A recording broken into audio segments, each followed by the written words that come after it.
And even though both teams start in the upper bracket, I do think LGD with a clear are the clear favorites here. I will say though, a team like T1 has this ability, especially later on in tournaments. We talked about this during the group stage when we were casting them. They're a little bit slow starters sometimes, and they ramp up a lot and get that momentum. And we've seen them get some really good placements at major international tournaments this year. I could definitely see them take a game or even the series, but you need to play at 100% today to beat this team. LGD just have been looking incredible. The one game they dropped was against Team Secret. And look how they played yesterday against OG. Yep. That was no joke. Absolutely rolled them, especially in game number 2. So it's very, very telling. As far as the strategies go,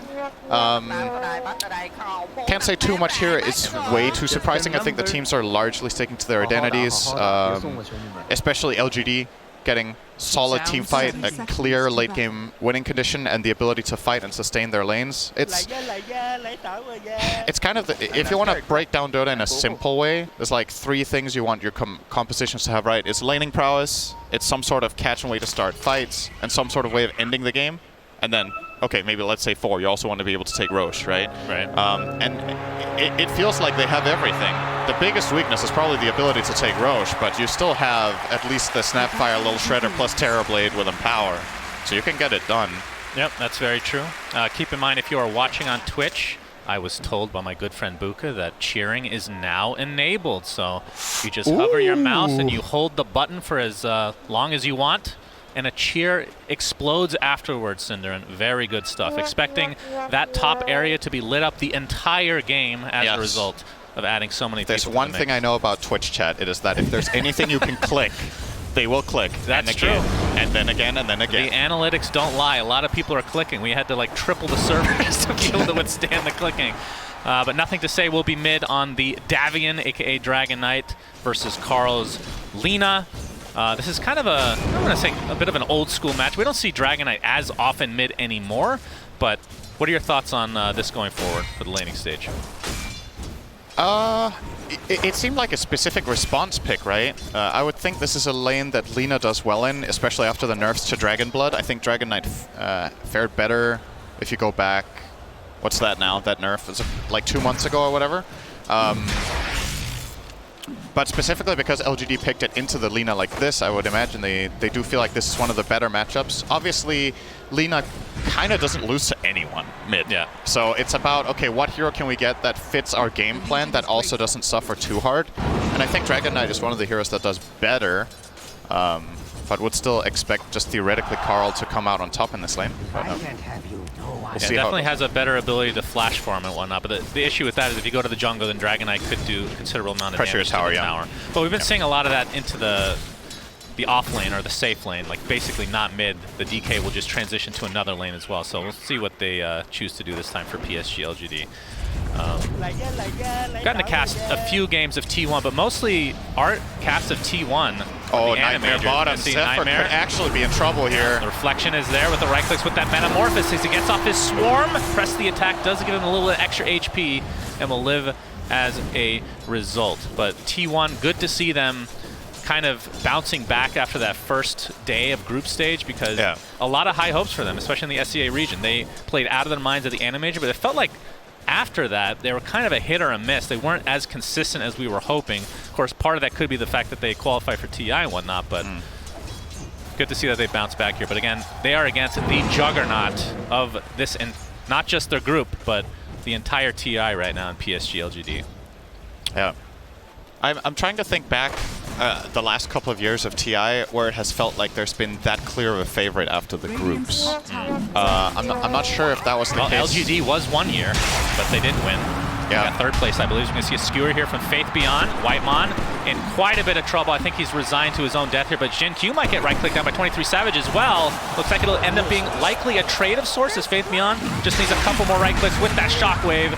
So 1 for 1, but First Blood is the way of T1. Yeah, goes to the Crystal Maiden. It's going to grab the boots and maybe a little bit extra regen here, heading back into lane to help out 23 Savage. So yeah, a nice little head start for them up in the top lane. I think overall still though, Magnus is thriving. This is a very good lane matchup for Magnus. at least in the beginning, Magus just has overwhelming damage. Even when Morph is pretty far into the agility, he just hits so hard with the Quelling Blade plus Empower bonus. Oh, they might kill Savage here almost. GQ, Quite low, he's but gonna they're get gonna turn this punished around though. into Jin Q. Waveform, couple more right clicks. Down he goes again. Uncharacteristic.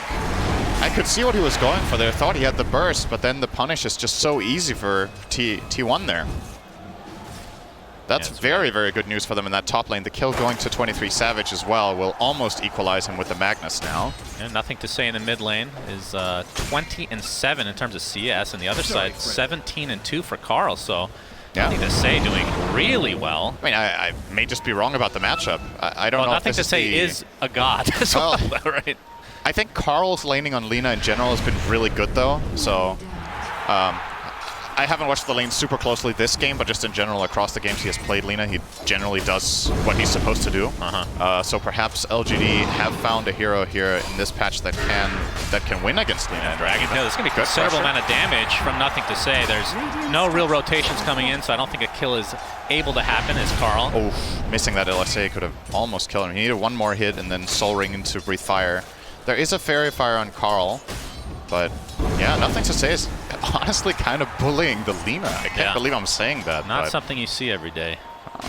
Maybe my read on the matchup's just wrong. Jin Q trying to backstab here, but Carl on his way to the triangle here to pick up that bound. Okay, yeah, Y makes a nice transition. He's gonna kill him here. Got the Nightmare with the right clicks. It looks like Zephyr. Oh, he does have one more Shikuchi.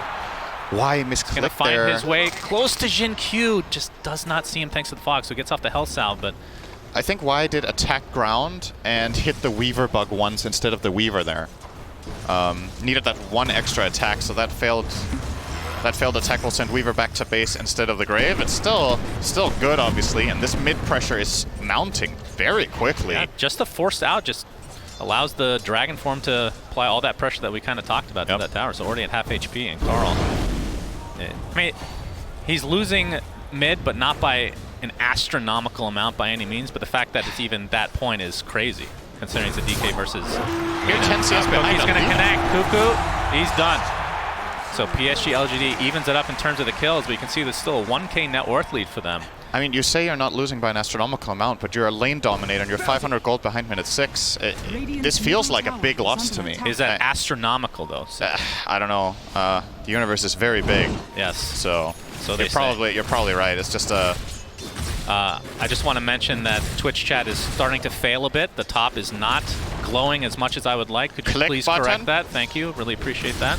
We can see the top net worth right now is Ame on this terribly. How is this game looking for him in terms of like a theory crafting, just as a TB game overall? I would say it's pretty damn good.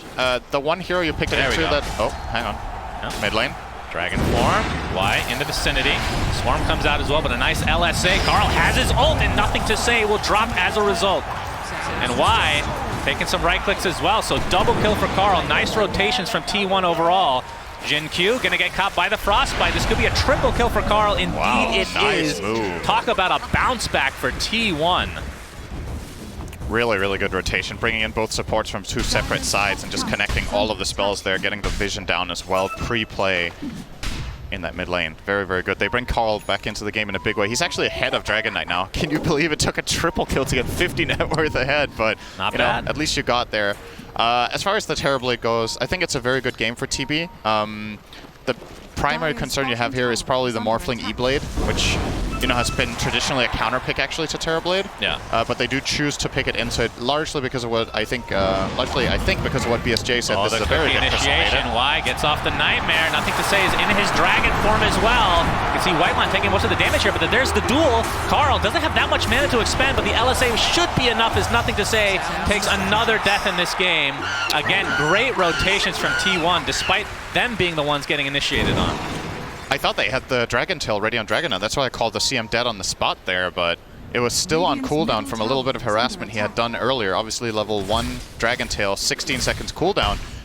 And T1, they get another good move, really putting a lot of emphasis on this mid lane, and it's paying off. They're still not ahead on gold, but at the very least they're like stopping the bleeding in the lane that was suffering the most. And I think if you want to win this game, you need Lina to be strong. Because I don't think Morphling is going to cut it alone against Terrorblade when you're playing against two BKB piercing disables.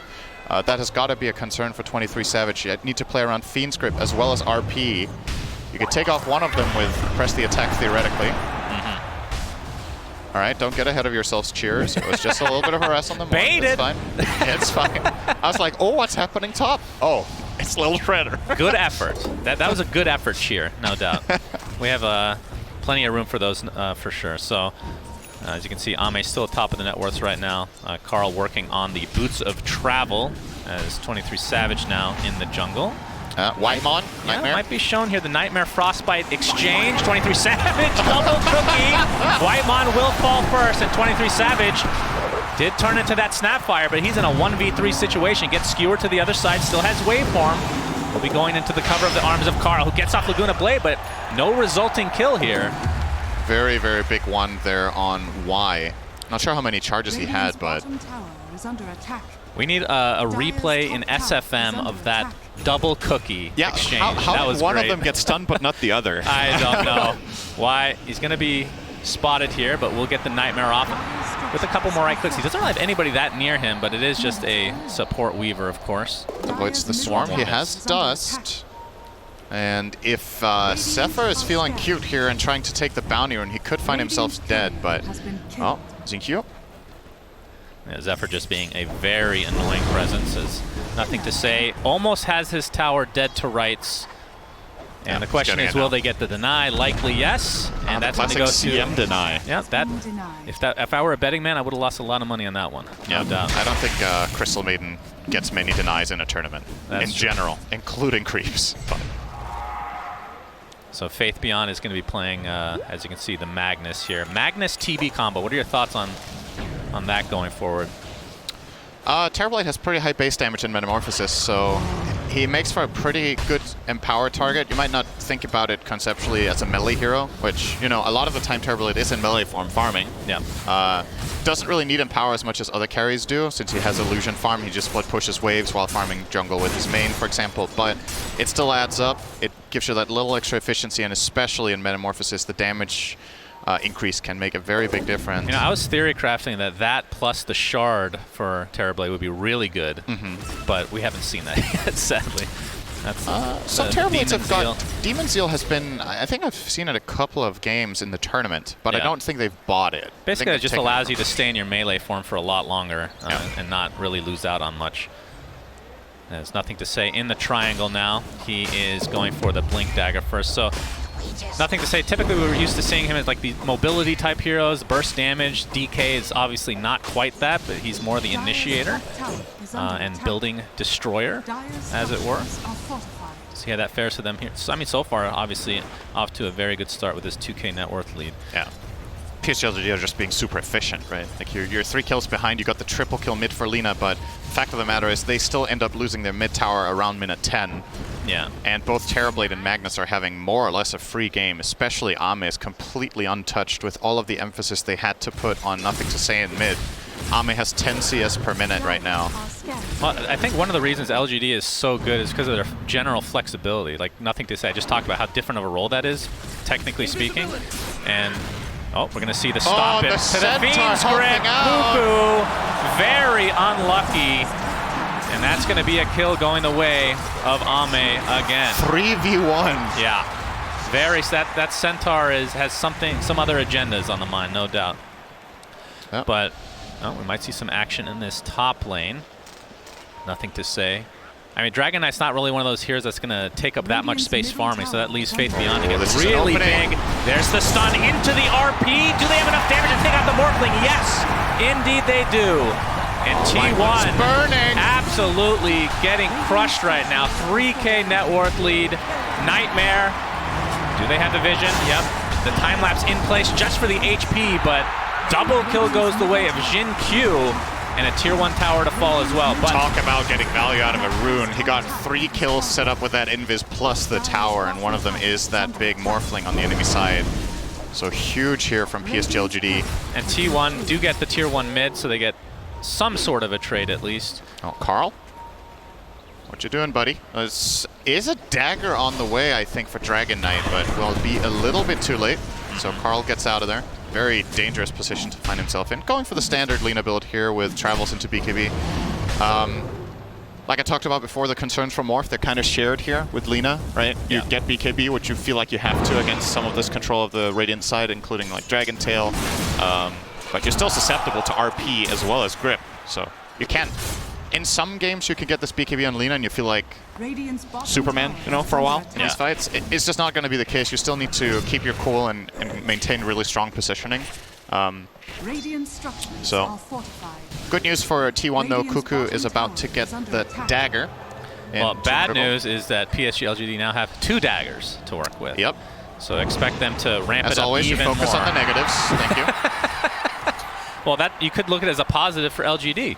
Why does that have to be a negative, Cinder? That's actually very true. Technically true, and technically is the best type of true. That is, I love it. Whoever said that is a genius. Yep. It was probably me then. Yep. Ame working on, looks like he has a Falcon Blade Yasha, so Scotty looks to be next. Is there any reason to, I mean, is he skipping the Manta for now and just get it later? Actually, probably has, maybe he is finishing Manta now with just the recipe to go. I think he's just gonna skip it. I think he gets Yasha as the value item here for farming speed, and you can. I don't think It's Manta not much to dispel, so. Yeah, exactly. It's not much to dispel. There's Frostbite, but you're gonna play around that. Probably. Oh, nothing to say. Spots the smoke, blinks in to get the initiation. It's just Whitemon. So at the very least for T1, that's a silver lining. Yeah, I need to get the hell out of there. Triangle gonna get dewarded now. Yeah. They are pinging that there should be a ward there. None of them have a sentry though. So, oh, they have one on nothing to say. Yeah. On the Dragon Knight. Just checking both supports. But that was something they were talking about in the panel as well, right? That these players, LGD are pretty creative about how they distribute their wards. And that time around, I believe nothing to say gets it. Keep in mind as well, something that's been in the game since this entire change with getting gold for dewarding, it is the player placing the sentry that gets the gold here. And that's true. That obviously means if you're in a commanding position and you make a team move, you can funnel extra gold into your cores by letting them deward instead of having supports do it. So, depending on the circumstance, I think having sentries on, in theory, every hero in the backpack could actually be kind of cool, right? Because then whoever needs the gold the most can be given the gold at any given time. It might be something that LGD are taking more advantage of than other teams. Yeah, that's definitely one of those changes that you...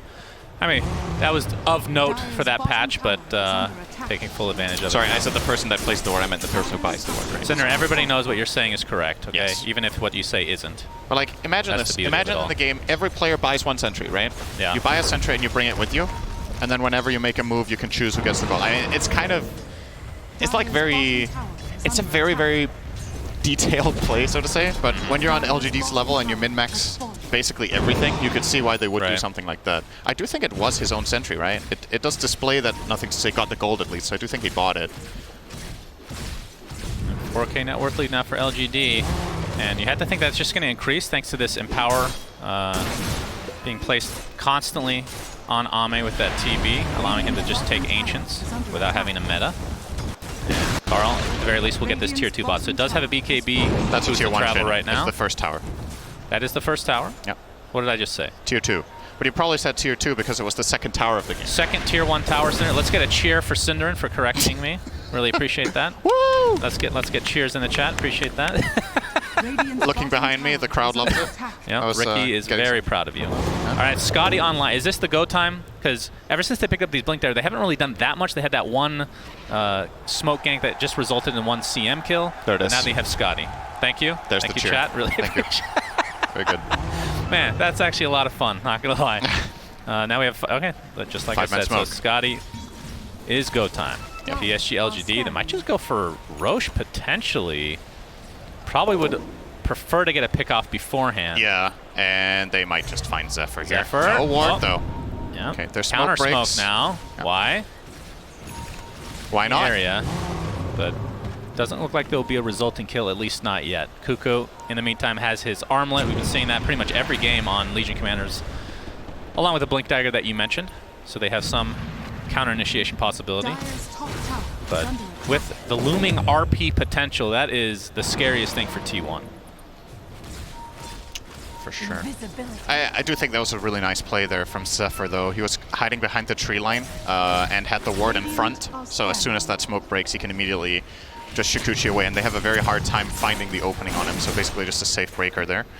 And with superior vision right now in this area, Kuko's kind of potentially thinking about this. They will see the wall. RP was canceled at the very least, but it's going to cost Faith Beyond his life. I don't know if that was just perfect timing or if that was actual reaction. Overwhelming odds comes out. Carl continuing to chase. Don't think they want to go high ground. A little bit too sketchy. Only a 25-second death timer, so not enough time to really go for Roche, but the smoke from T1 trying to wrap around. But you can see the position from PSG.LGD. There is the initiation. That's going to be the first duel victory for Kuku.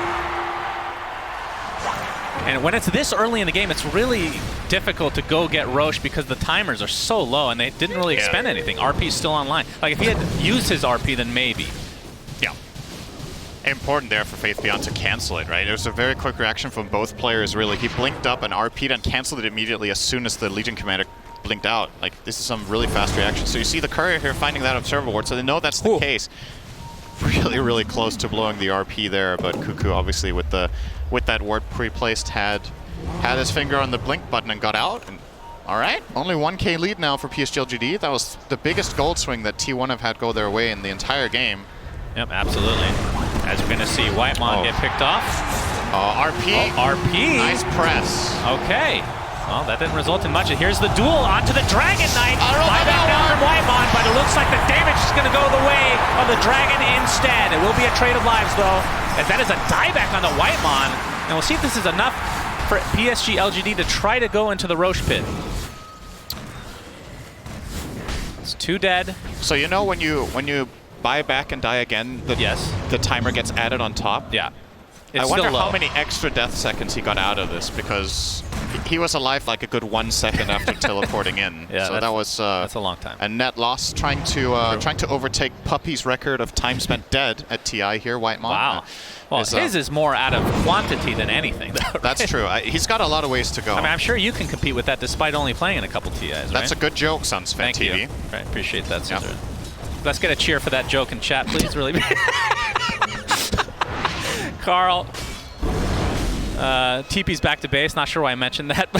He has the Shadow Blade. Arcane Rune is bottled, so that's kind of a big deal. But like you said, despite that fight, still only a 1K net worth lead for LGD right now. Wait, hang on. I just realized, who was it that had the most time dead? Puppy was 3rd on that thingy. On the thingy, words fail me today. Eloquent as always. 65%. Who was first? Is this surprising to you? Shannon, tell me.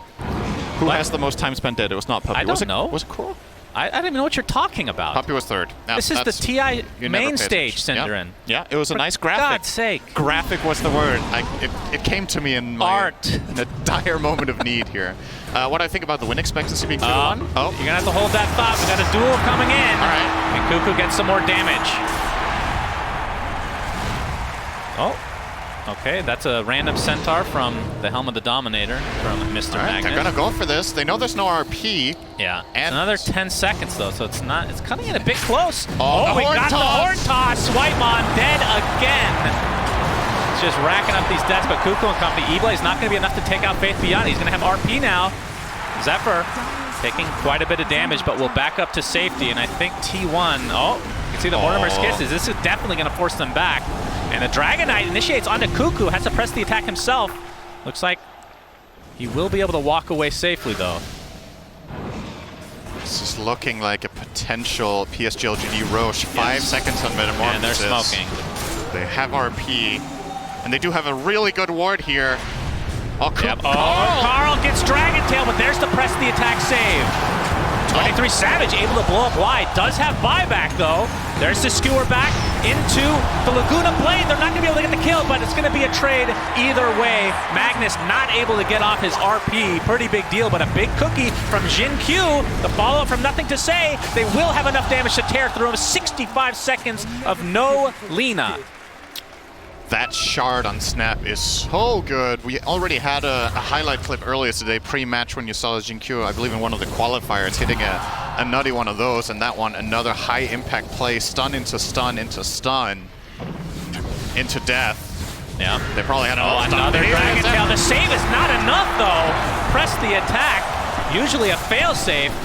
Not this time around. Just too much damage to work with on LGD's side. And that should finally mean Roche is conceded. We're going to go go the way of Ame here. Working his way now toward a BKB. Just wants that safety against primarily the E-Blade, you would imagine, but also against the Lina Light Strike Array. It is a real feels-good item. Also helps a little bit against Crystal Maiden, who, you know, CM has this reputation of just falling off, right? I thought you were going to say dying a lot. Yeah, well, she has a lot of reputation. That's a part of it. Yeah. The thing is, over the last many years, like if you haven't watched too much Dota, Crystal Maiden has reached a point where she can actually scale pretty well and have really high impacts in the later, mid to later portions of the game, primarily because there's just more gold in the game. And Crystal Maiden benefits so much from getting items like Dagger and BKB. It sounds like a lot, but it happens more frequently than you'd think. In this game, though, Whitemon is at the bottom of the food chain. Yes. This is looking like a patch from like 2 years ago, maybe. Yeah, like he 2.5 is years ago. very, very poor, and it just means you're food. Like, he dies to literally 3 attacks from Terrorblade. If he gets caught by anything, he's just gone. So Whitemon, there's a lot of pressure on him to stay very, very far back, get in a good position, and more than likely just accepting that Freezing Field is going to be exceptionally difficult to use here. Yeah. Well, you do have Press the Attack Shard, Cinderin. That's true. To give you a brief moment of magic immunity. 1.75 seconds of ulti there. Very good. He could actually still like just you die said, to Terrorblade. Either way, they have 2 BKB piercing stuns. Yeah. If you get one of those on the Maiden, you're probably happy, though. Yeah, that's a good point. Oh, we have the initiation from Nothing to Say. Dragon Tail, Faith Beyond, skewers back into the fray. An easy pickoff for LGD again. Still holding that Aegis for another 3 minutes. We'll see what they can do with this Dragon form. We'll likely go for the tier 2 top. Yeah. Queuing up his own BKB as well. Seems like LGD are trying to hit a timing here with double BKB on Terrorblade as well as the Dragon Knight. Obviously, Terrorblade gets it a little bit earlier. Yep. But that is going to be a really big problem from T1. From a damage perspective, if your Lina is pressured in the fight so she has to run away, I don't think you can kill anyone in BKB. This Morphling build is not good against BKB. You have Lincolns as well as E-Blade. There's none of that like strong right click, just like a Butterfly or a Daedalus. Nothing of that kind. LGD is just going to go for it. Go high ground. 25 minutes, you have Aegis, you have all your cooldowns. Yeah, why not? Dragon form is is running still out, online. There's the Metamorphosis, and the tower is going to fall very, very quickly. T1, your base is burning. Hello. Yeah. Hello. No fortification available either. They're actually just giving this lane up because Cuckoo's dead. They can't defend. Yeah. Can't blame them. Still 2 minutes on that Aegis. So like you said, it will be a completely free set of racks for LGD, who now sport an 8K network lead. Carl. Just so clean, right? They see that they have enough time for this. They grab exactly what they can, get out, and lose nothing.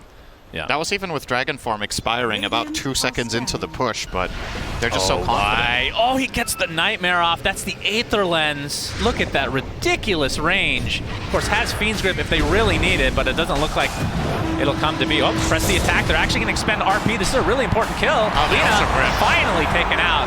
Does take quite a bit, but nice catch there by Y. Yeah, that was a little bit of miscommunication on LGD's part. They end up using both RP as well as grip through that skewer. But I don't know if T1 realized, so perhaps they're still going to be scared of the grip. I think Y canceled it very, very quickly. Yeah, that's a big pick on Carl and LGD, just straight down mid. Yep, still a minute to burn. They want to force the buyback, I think. Yeah, absolutely, can't blame them. The All right, they get it. Yeah, DK. Looks fine for now, but there's the duel. Can they save him? Carl pops the BKB, trying to create as much space on the sideline as possible. Laguna Blade blows up the Bane in the meantime. Eventually, Cuckoo does fall. It's a 2-for-2 with the buyback now onto Carl. And with that, PSG.LGD will back away. Oh, they find the Horn Toss onto Zephyr and gets the time lapse off up to full HP again. Still working on an Aghanim Scepter for himself, which is another turning point potential for T1. Very, very close. So T1 gets something. Yeah. Yep, they do. It's expensive to buy back your Lina, though. And just as expensive, you saw in that exact situation, if Bane had Fiend's Grip there, I think they win the game, almost. Like, they would have just gripped the Lina. But Carl could go there straight in, kill off Y, and at least build up a little bit of momentum in the fight for them. It's still not looking great for T1, but you can be a little bit hopeful if they are the ones to get the initiate, or when, like you said, the Weaver Axe is a big item in this game against both RP as well as the Fiend Script, trying to keep heroes alive. I believe the Fiend Script should still be channeling. If you do get time-lapse, it sticks on you, basically, but the repositioning can be easily enough to save you, especially against Terrorblade. Oh, Zephyr! Yeah. Hello. Showing here. Oh, the shard into the cookie. Goodbye. You talked about the power of Jin-Q shard, and when you combine that with a Blink Dagger, it is very hard to avoid, even as a Weaver. He was not expecting to find enemies there, but PSG.LGD have that ward sentry combination. They were ready. Radiant's bottom And look at the discrepancy between 1 and 2 here, between 23 Savage and Ame. Yep. That is pretty gigantic. And it's just growing from here. So Ame, what's he working on now? Obviously finished the Manta a while ago into the BKB and has his sights set towards Chrysalis. And then for 23 Savage on the other side, you talked about the Lincolns. I mean, would you change this build in any way? It feels like Lincoln's is almost necessary, but at the same time, I mean, Lincoln's doesn't feel that bad on Morphling just because of the stats nature to it, but yeah, it's you're still lacking some damage, right? Yeah, you are. Maybe he wants to bypass BKB entirely in his build and just trust Cuckoo to press the attack, the biggest key spell, but still needs the Lincolns against the Bane, and I think his item build is fine. It's just, like you said, you need more, and the problem is LGD have been ahead the whole game, just pushing in your waves better. Yeah. So Terrorblade will be that one major item ahead. And as far as Ame goes, he doesn't have a defensive item similar to Lincoln's. He has the BKB, which is super high impact for the type of team fights that LGD's lineup plays. It's very high burst. You get an RP, you get a grip, you get a Dragon Tail, and you just commit and go. The only thing you've had to worry about the whole game until now was that the press the attack, but now there's a second quote-unquote press the attack from Zephyr.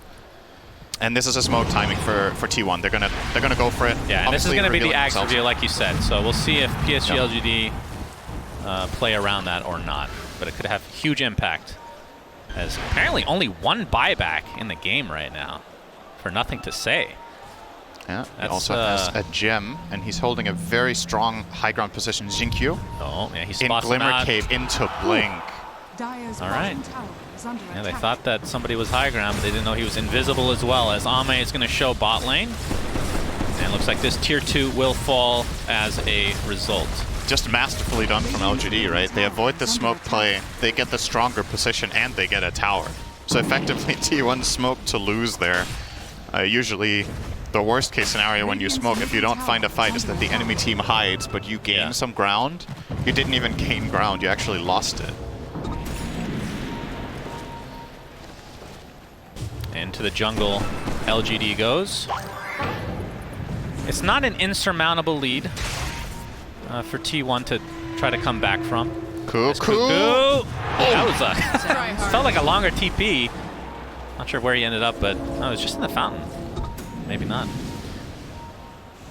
Cutting it close there. Still working on his BKB. Roche as second Roche is available. Who gets the shards? I was gonna say, you said it first. I mean, Faith Beyond already has his, right? So you do a really good Sunsfan impersonation. Did you know that? Oh boy, that's an insult. I'm pretty sure. Yeah, it is. Maybe you get the Demon Zeal. I'm not sure actually. This game, could go for the Dragon. One's okay. I actually think they're gonna give him the Zeal here. All right. Yep. There it is. Yep. You will consume it. So Demon Zeal, basically costing 20% of TB's HP, and you get movement speed, attack speed. While in melee form, you get even more. It's a double up. Yeah. Pretty strong, and especially when combined, like we talked about, with the Empower. I mean, not that he's having trouble farming right now, Syndrome, but this will add it to another level. As Faith Beyond will get the skewer up into the Dragon Tail, and White Mon again. The crowd goes wild. Yeah. They really like watching Crystal Maiden die. I was like, damn, he only took 2 hits like expected. He even has a plate mail. Like, imagine if he did on the Maiden. Yeah. It's tough times to be a Crystal Maiden in this game. You get caught by literally anything, you're just gone. So, easy pick there. She's quite slow, sadly. So, Ame I guess next item for him is actually just going to be the completed Daedalus, which I would assume takes the place of his boots if his Aegis is still in his inventory. And worth keeping in mind when you have Satanic like this, Demon Zeal just feels good to use. You restore your health so fast anyway, so using it in fights, sometimes that can be a double-edged sword. Yeah, you get more damage, but you also take 20% health. Usually when you have Satanic, it doesn't really matter that much. All you need is to get in one attack when you're starting to struggle, and you're going to get all of that health back right in, and here we go. And here we have meta popped again. Oh, Karl is in position. Oh, the skewer back with the horn toss set up into the RP, but no! Press the attack waveform is enough to bait out the RP. And T1, see if they want to try to take advantage of this. I mean, they're going to have to if this continues to go in LGD's favor with this push. E-Blade onto Ami. You can see the jump in from nothing to say with an overwhelming blink being shown as Karl has to pop his BKB, and there is the duel. Do they have enough damage? With a Sunder from Ame, allowing the duel victory to go the way of nothing to say. He's just going to walk that one off, but 23 Savage can't walk that one off. That is just too much damage to withstand. And Karl jumps in. This is going to be the beginning of the end, I do believe, although 2 buybacks come up for T1. And the Metamorphosis is running out, but again, he has Demon Zeal to work with. Bane's going to take a tumble. Whitemon drops to the deck as well, 1 for 1. Laguna Blade, Ame getting extremely low. That's just the Aegis, though. Karl completely out of mana. Nothing to say is still alive throughout all of this, some way, somehow. They're just going to apply all the pressure to the racks here. This will be a dieback onto Karl. On the and it looks like that is going to be enough to GG out of game 1. And like we talked about, Synderen, T1 have looked really good after that first day of the group stage, but LGD are just on another level of everyone so far. Just game 1, though. Do you know what LGD stands for, Sensfan? What's that? Looking good, dominating. God, that is awful. Thank you. You know how to kill a cat. Yeah, that's what I do. You know how to just ruin the moment. I take a moment and I destroy it. Just like LGD did. T1 seemed like they had a couple of moments and they just got taken away right in front of them. It's not... There really isn't...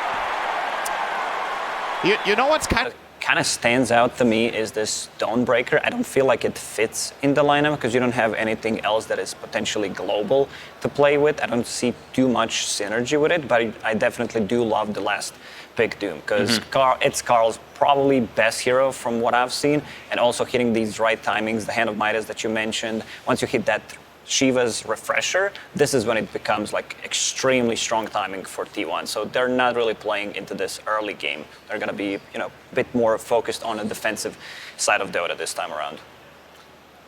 Right. Well, we've heard from our panelists. Now we can get right into. Oh, wait, no, actually. No. We need to know what's going to happen in this game. We need to know what to look out for. And that's why BSJ is here to give us the last word. Thank you, Avo. As this game is all about the combos, T1 has a single volley of spells that could potentially decimate the LGD lineup. They have the RP, the Lion Lockdown, as well as the Doom Breaker Doom, and eventually 2 Dooms later on in the game. And when one team has a lot of combos, the other team needs to look to have some combo breakers. So first and foremost, you want heroes that are difficult to combo. Terrorblade, if he barely survives the combo, will sunder and turn the fight. Death Prophet will have her Exorcism going, which also makes her quite a threat despite being locked down. And then you have the ET Stomp and the Earthshaker Fissure to potentially break up the combo. And if that wasn't enough, you have Grandma's Force Staff coming out from the Snapfire. That cookie might just be enough to save these crucial targets. Will T1 be able to execute their combo, or will LGD be able to turn the fight? And we've got a great combo of our own to take you through the story. I give you Sunsfan and Synderen. Thank you, BSJ. First blood, Synderen. We just caught it on camera. Beautifully done. We saw this kind of work in slow motion, but we caught it officially. First blood goes the way of PSG.LGD. This is game 2 of a best of 3 between these two in the upper bracket for TI10 main stage. Synderen, what are your thoughts on these particular lineups and your favorite hero right now, Dawnbreaker? I think LGD have a really high chance of winning this game because they got first blood. Okay. All jokes aside, yeah, I love Dawnbreaker. I think the hero's super fun. I actually thought we were going to see it more at TI and given more priority than it has been, but hasn't exactly been shining, sitting on a measly 25% win rate in group stages, 2 and 6. Very sad to Avocado see, only actually. been banned 5 times. I think a lot of people even predicted it to be the most banned hero of the event and just wasn't. We're getting the replay here. Yeah, that was basically a ravage by Great the Lion fissure. there, but yeah, Zephyr ends up being first blooded there.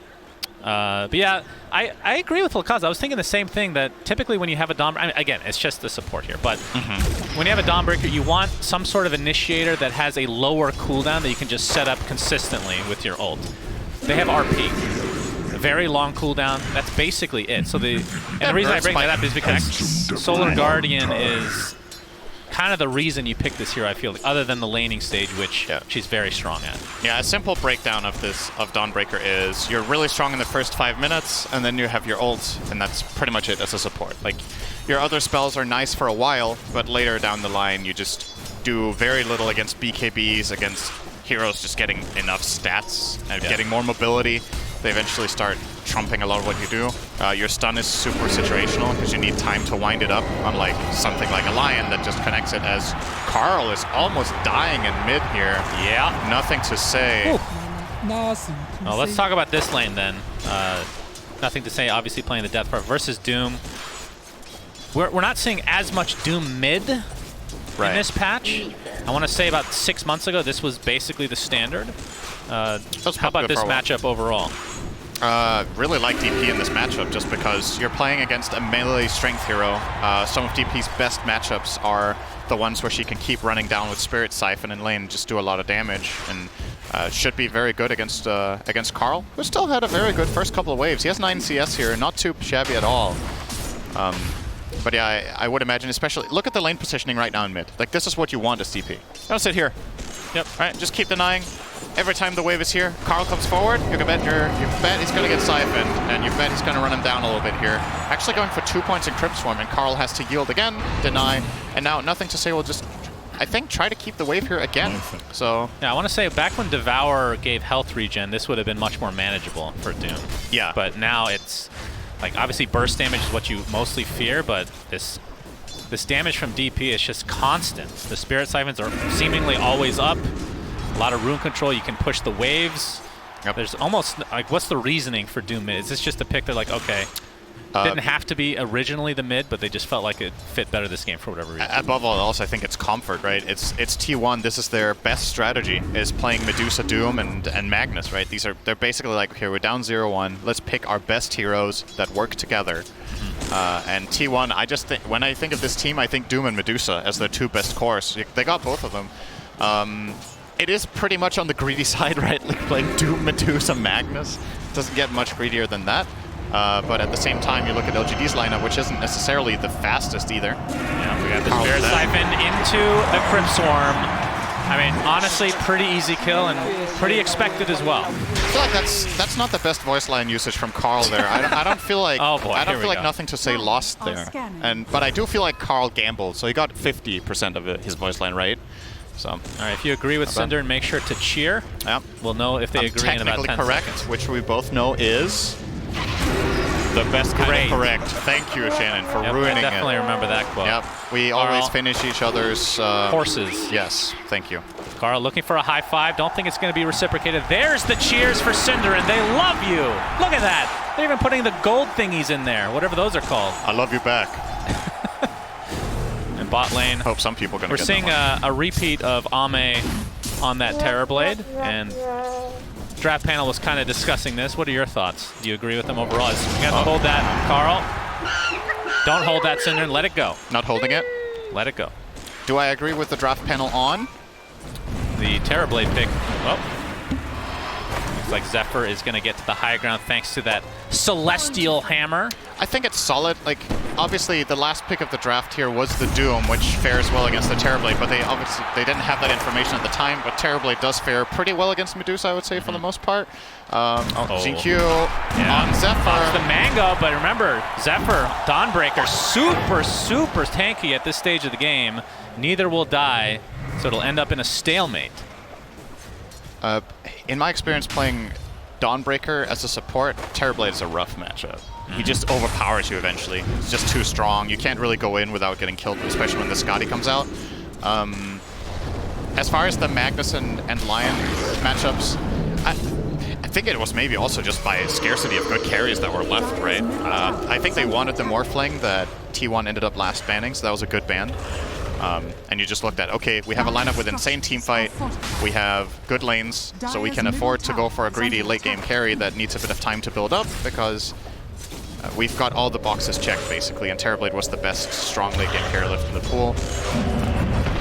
And all nothing to say, already using Exorcism in the mid lane and already doing half damage to the tower. They won't be able to finish in all likelihood, but does require a few rotations. In fact, we're going to get a Doom TP as well, but you can see Y on the sideline with the Echo Stomp. It's going to connect successfully. Not sure if LGD can actually pursue any further, but still, damage done. Yeah, they got, what's that, 80% of that tower?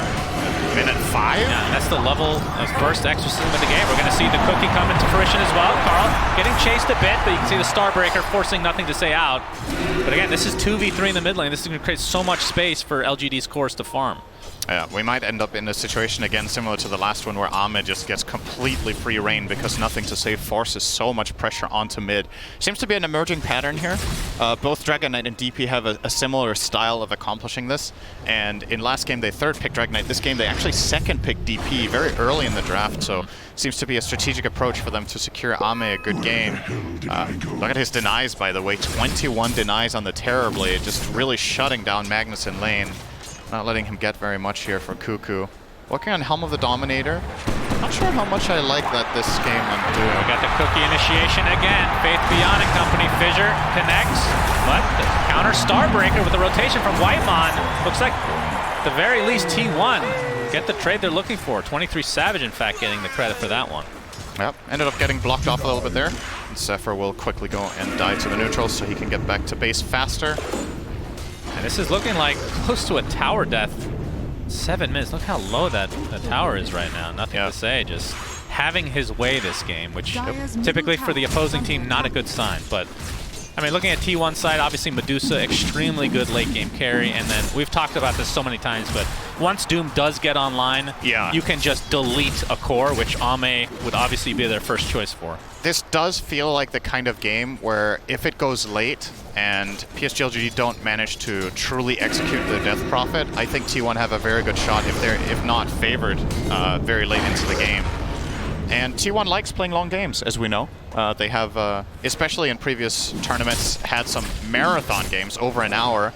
And if it gets to that stage, if they can weather the storm, I think they have a really good shot here with Doom Medusa. So hopefully for them they get to build up. Obviously LGD's strategy is doing very well so far. They have a 1k lead against a Doom mid with level 3 Devour, so effectively against a lot of other strategies you could consider this maybe a 2k lead, almost taking mid tower as well. So definitely on the back foot right here, RT1. But I've doubted their Medusa games before, and they just... Oh no. Nothing to say. Exorcism rotation to the top lane. Fissure will connect, but nothing to say. They're not going to see him. 23 Savage gets out. Oh, Faith Beyond very close to actually getting that cancel. Fissure actually ended up... Yeah, that was unfortunate angle there. He didn't get the blocking angle he was hoping for. Ended up blocking himself more than the Medusa, actually. And now, defense is actually coming in. Carl, from the side. Gets the courier kill, so now they know he's there. Yeah. And here comes from the sideline, Zephyr. There's the Doom onto Faith Beyond, trying to run away here. Looks like, at the very least, he will drop. Whitemon might be the sacrifice. Nothing to say. Exorcism has already dissipated. Y is in the vicinity. They will take him out in the end, 1 for 1. Now Spirit Siphon onto Carl. Echo Stomp as well.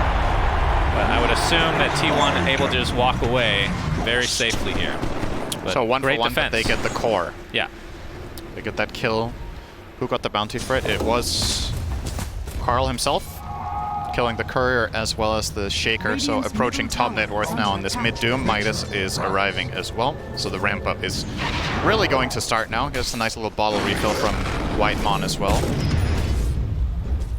There's a Midas for Carl. The swiftness aura here. I thought he was going to take the centaur, but obviously the swiftness aura might help him a little bit with the farming speed in the jungle. He really likes tomatoes, I'm sure. Delicious ketchup. As does anyone sane, says FanTV. Well, if they're cooked, maybe. Carl, he's going to be spotted here, but should be fine. He's going to get... That's not the hoof stomp. No. That one was not worth, I don't think. The tower taking heavy damage, but here's the rotation from T1. Even 23 Savages come to play. Trying to take out Jin Q. Looks like he'll survive. Oh, meta. On the other side, Ame with the meta. 23 Savage trying to TP out. Ain't gonna happen. And this tower will fall one way or the other, but Cuckoo looks like he wants to defend and try to get the deny with the Centaur, but he's gonna take heavy damage if he gets any further. It's just gonna be given up. And something we haven't talked about very much, if at all, I really like Elder Titan as a hero against Medusa. I think when you're playing against these static pushers, like let's say Medusa, Terrorblade, etc., like the siege tank type. Yeah, you don't have very much mobility going your way, so it's so easy for Elder Titan to land these stomps every single time Medusa shows. They have nothing to get the Medusa out of there yet. It's not like those swap, force staff, haste, anything. Oh. Not the best fissure, but it's going to result in a kill either way. And it's going to probably lead to a tower. Indeed. Now, that's actually a really good point, but I mean, it's interesting that you've talked about this many times, how strong Elder Titan is right now. We've talked about the win rate, pick rate, and all that good stuff.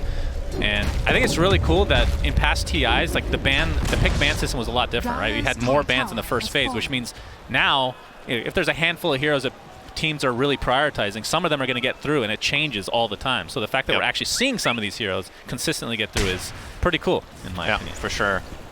And you can't really fault either of the teams for the other bans they're doing, right? There's just a lot of heroes that are really good, and there's a lot of... You can't ban everything, but there's the Doom onto Ame, and the Finger of Death. Very nicely played from T1. Beautiful positioning. Oh, he died. Several times over. Yeah, I think they could have definitely killed him at least 2.5 times there. Hey, with what they did. Finger charge is worth it, Cinderin. Of course. Got to stack those things up. But maybe he didn't need to do them. Like Terrorblade isn't exactly very tanky yet, but they get it done. They play it safe. They really want that big Ame kill. I think he didn't die last game, so probably feels really good to kill the Terrorblade at least once across 2 games. Yeah, I would imagine. Yeah, that's an understatement, no doubt about it. But you can see top net worth goes to Carl on the Doom. No big surprise, despite the little bit of a rough start. We figured that he would bring his way back just because he is playing the Doombringer after all. Yep, he's doing pretty well. Fake casting his Thunderclap. That thing costs a lot of mana, by the way. He actually does cast it here. A lot. Oh, they actually changed it. What's a lot to you? No, okay. It used to be like 150 mana. Yeah, I just haven't eaten that. I stay away from tomatoes, like I said. So makes a lot of sense, actually. The potato, on the other hand. No, and you definitely don't play micro heroes that would take it. That's true. So that's true. You go into the draft screen, you see is Pangolier banned? No. Then I pick Pango. Is Pango banned? Yes. Then I pick Centaur. So not exactly a lot of variety there. Man, you just ruined my pubs for the next year, Cinder, and now everybody knows my strategy. Some stacks they figured you out with Overwhelm created here by T1, as looks like that Centaur is going to be able to push the bottom tier 1 successfully. As Blink Dagger already online, which I guess it is position 3, so you're going to get more farm priority for Faith Beyond on this Earthshaker. So we'll see if this is going to end up being go time for them. I mean, they have the Yules on Nothing to Say. I would assume going for BKB. Oh, it looks like Boots of Travel first before the BKB stop. Yeah, it was one or the other, most likely, because he has both of them in quick buy. No, that's the standard build. Sometimes you will see a Kaya Sanj. Kaya Yasha we don't see on anyone, really. Yeah, there's the jump in, blink reveal. It's going to be a kill on Whitemon.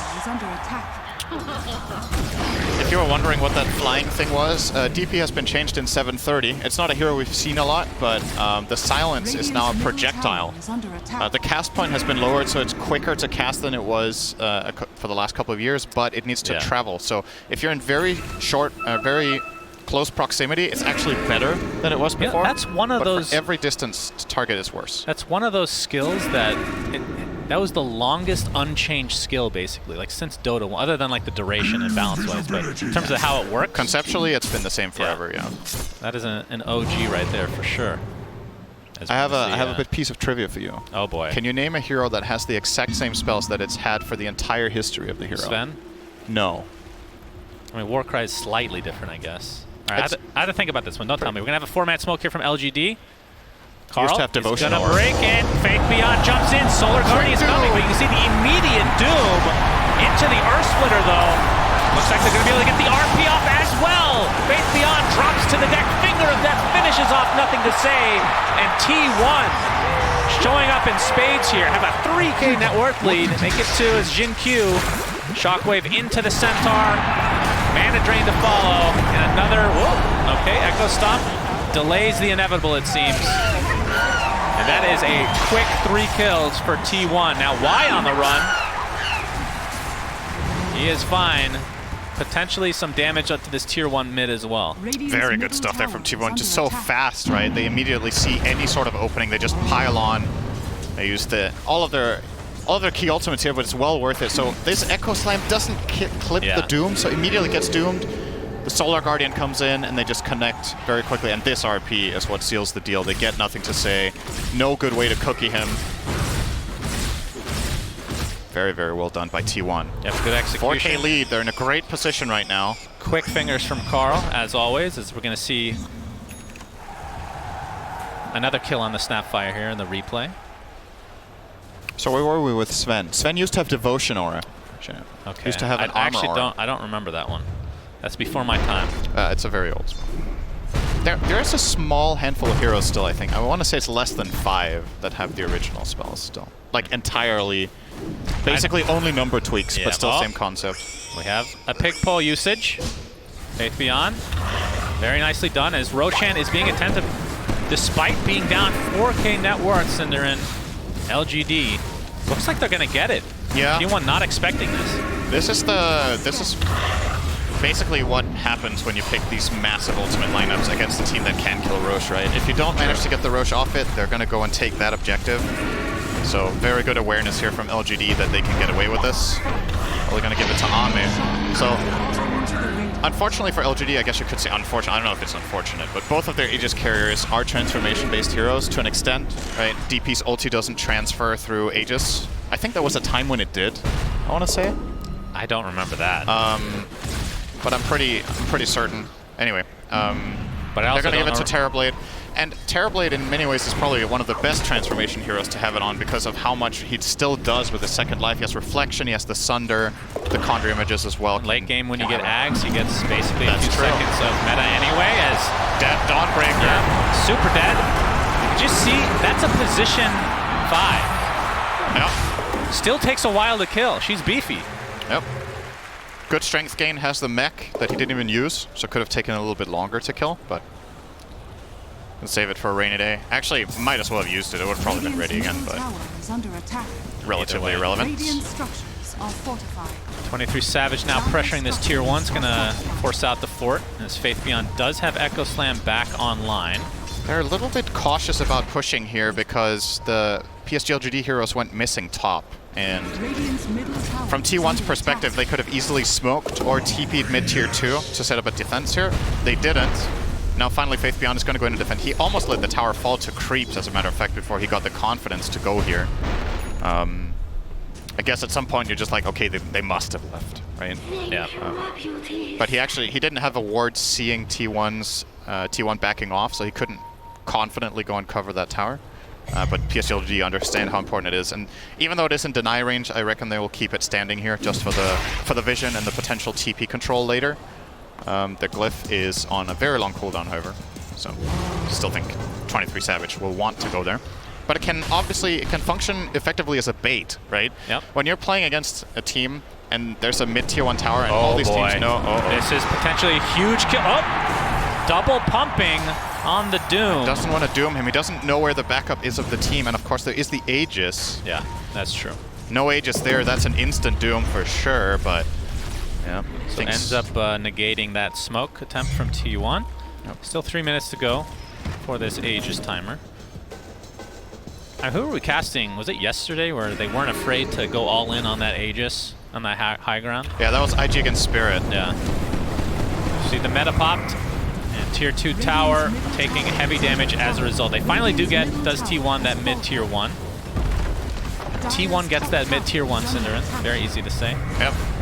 As Scotty looks to be next for Ame. And yeah, this is just going to be given up. Again, just respecting that Aegis. Pick pull on Whitemon now. Does each team have one? Sometimes I wonder how they get their ideas. Like, who came up with that? Why does Probably he have to slacks. squeal like that? Probably slacks. Probably. I mean, he came up with Lycan Ags, so Yeah, thanks. anything's possible. Which we're not actually seeing much past, I want to say, the first couple days of the group stage. Started to fall off a bit. Basically the thanks Obama of Dota is thanks Lex, I think. Pretty great ideas, Lex. Thanks for that. Many more to come, I'm I sure. feel like T1 might want to make a move again here. Though. Like, they didn't use anything. They have their smoke ready. This is one of the biggest benefits to Dawnbreaker, what you're seeing in action right now, by the way. Similar to how Spectre will play as a carry, Dawnbreaker can just sit on the opposite side of the map and keep covering the dead lane, as I've heard it's called. And then whenever your team makes a move, you can always connect with Solar Guardian. And if you do get ganked comparatively to a Spectre, it's a relatively minor loss. So expect to see Zephyr sitting up here a lot of the time, just pushing out this lane. If he gets ganked by 3 heroes, it's okay, you know, whatever. But actually, do have the smoke coming in here. They want to try to see if they can get a jump on Faith Beyond, but he seems very aware. Oh, Carl whips himself, trying to find Faith Beyond in the trees. Enchant Totem.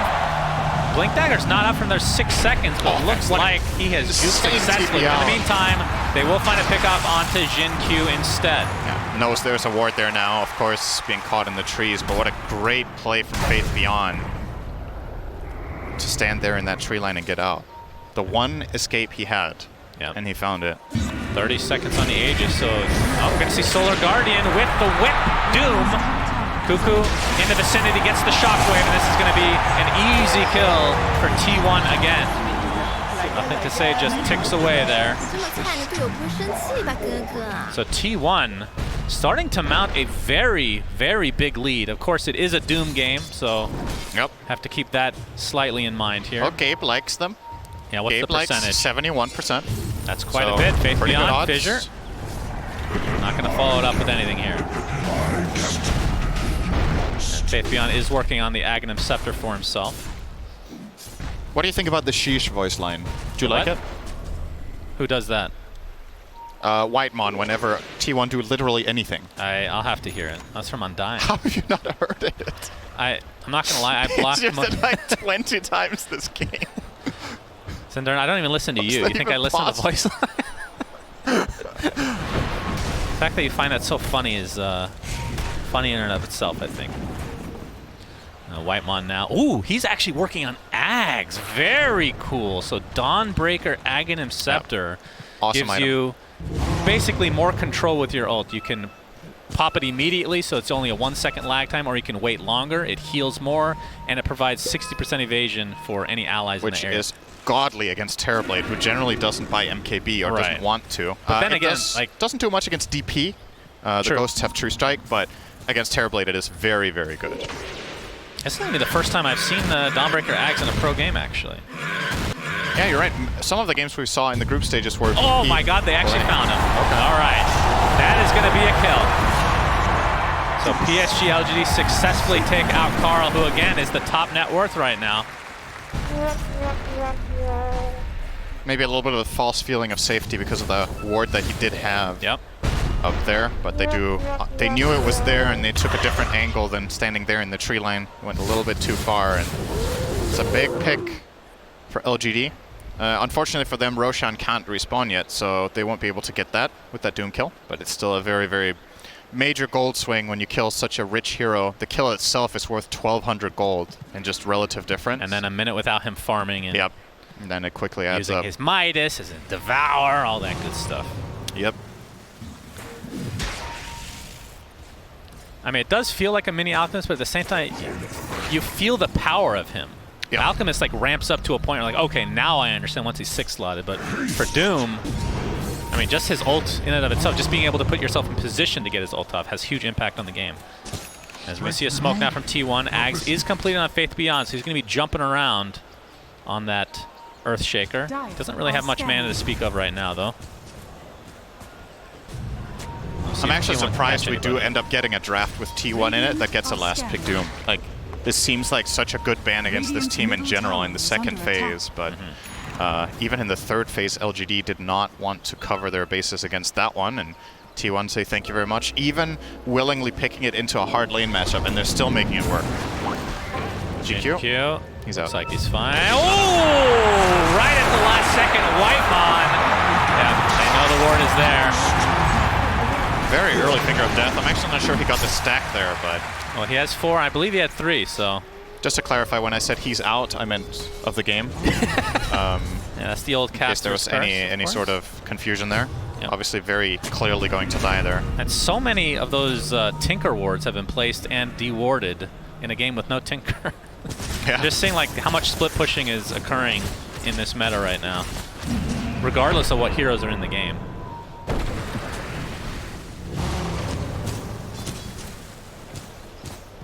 Now, let's do some item progressions here. So, Ame has the Scotty S and Y. Close to BKB. Yeah. Just about 1,000 away from finishing that. Looks like nothing BKB. to say. He has his boosted travel BKB Yules and Shivas, so this is, like you said, was very standard build overall. Kind of surprising to see them smoke here, don't you think? Like, he's 800 gold away from BKB. Do they feel cornered enough that they have to make this move? I get that you have the 9-second BKB on DP, but getting the 1 on Terrorblade to on top of it would be really good. I guess they need to cover the area because Roshan can respawn any second now. So maybe this is just by necessity. That's got to be it. If Roche couldn't be up, I don't think they do the smoke. 23 Savage, Fissure into the Enchant Totem Initiation. Nothing saying it's about his BKB, but he just runs away now. Oh, why did he BKB? A little bit of a misstep here potentially from LGD. We'll see if T1 can take advantage. There's now 23 Savage. You can see his build. SNY Scotty just picked up that BKB. This is really one of bad the news few from mistakes PSG. from LGD we've seen. BKB and Exorcism for what? Like, now you can just lose Roche in 30 seconds. You won't have one of your cores effectively. Yeah, Carl wants to jump in. He does so. Gets fissured immediately into the angle side, but there's the Solar Guardian. Will he live? Finally, the right clicks will be enough to take him out, but the RP up to 3 heroes into the skewer. 23 Savage is going ham here, but finally, the Sunder comes out from Ame as 23 Savage forced to TP out, but no, the BKB ends, and he gets canceled. The right clicks are there, along with nothing to say. With that Spirit Siphon, 23 Savage trying to hold his ground, but eventually these right clicks will be too much as Ame just continuing to pound upon him, but nothing to say is the one taking most of the damage from Medusa. One more right click will do it. He dies, along with the double kill from 23 Savage, the buyback onto the Elder Titan. Ame getting extremely low, finally dropped to the deck, as this is a complete disaster for both teams. Everybody's dying. Finally, Zephyr TPing out will be successful. It feels like everybody died. 7 deaths for My favorite PSG.LGD. kind of fight. Nobody won. Goodness. Everyone goes out a loser. Oh. Wait, who gained net worth there? Somebody must have gained something. Well, it looks like LGD somehow did, despite the big winner was times. Terrorblade with 1,100 net worth gain. Very overall. good. What an insane fight.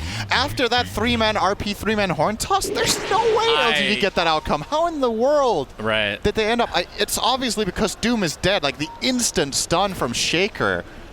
Faith Beyond with the super clutch. If he doesn't stun Doom there, they're screwed, man. But they end up kind of salvaging it. This cancel TP. Yeah. Oh, man. Look at the net worth right now. 7K lead for T1. Yeah. When the fight ends, it's the same. Yeah, we'll just call that a wash. I think, okay, pay attention to what happens now. So Y is going to walk in on his Elder Titan and start hitting the line. I think if he walks next to Medusa earlier than this, does that straight away so they get the natural order, I think Ame might have actually survived this fight. So could have been optimized a little bit here where we're kind of, picking apart the minor details when it comes to this level of play. But wow, that was actually a crazy fight. Hey. Oh, but we got the Titan Sliver now, Cinder for Ame. The Dream neutral drop. Yep. Currently has the Paladin Sword. I would imagine he wants to swap. Does he want to keep Paladin Sword just for the lifesteal? He's currently not changing. Oh, really? Usually you do see Terrorblades gravitate toward Titan Sliver for a couple of reasons. First of all, your base damage is insane in Metamorphosis, so you get way more damage out of that item than most heroes do. Secondly, your hero is primarily susceptible to disables, so having the status resistance helps a lot. And it gives magic resistance on a hero that has a lot of armor. It's like incredible. This item was made for this hero, basically, but he's still opting for the Paladin Sword because he wants the lifesteal. I guess against Doom, he might feel like that's more valuable. He's not queuing up a Satanic either, so maybe the fact that he's not going lifesteal right now. And maybe he has to go MKB because of the Ags on Dawn, and then he will get the fact that you have to do that because of position 4 bot Ags. Yep. Kind of crazy. But we did see the impact there. I think he didn't hold the Solar Guardian for that long. And we talked about how it's really just RP setting that up if you want to actually extend the duration. Okay with Lion on a single target, but it's not the greatest, I agree. As we can see, smoke now from PSG.LGD. So despite that fight being a wash, you can see T1 continuing to pull away just a bit in terms of net worth. And that's what happens with Doom and a a mid-game to late-game Medusa. Just becomes really hard to handle. And Roche is being attempted. Let's see if LGD can actually contest here. Well, they can keep doing that. Yeah, I mean, Elder Titan might be the best hero in the entire game at contesting Roche.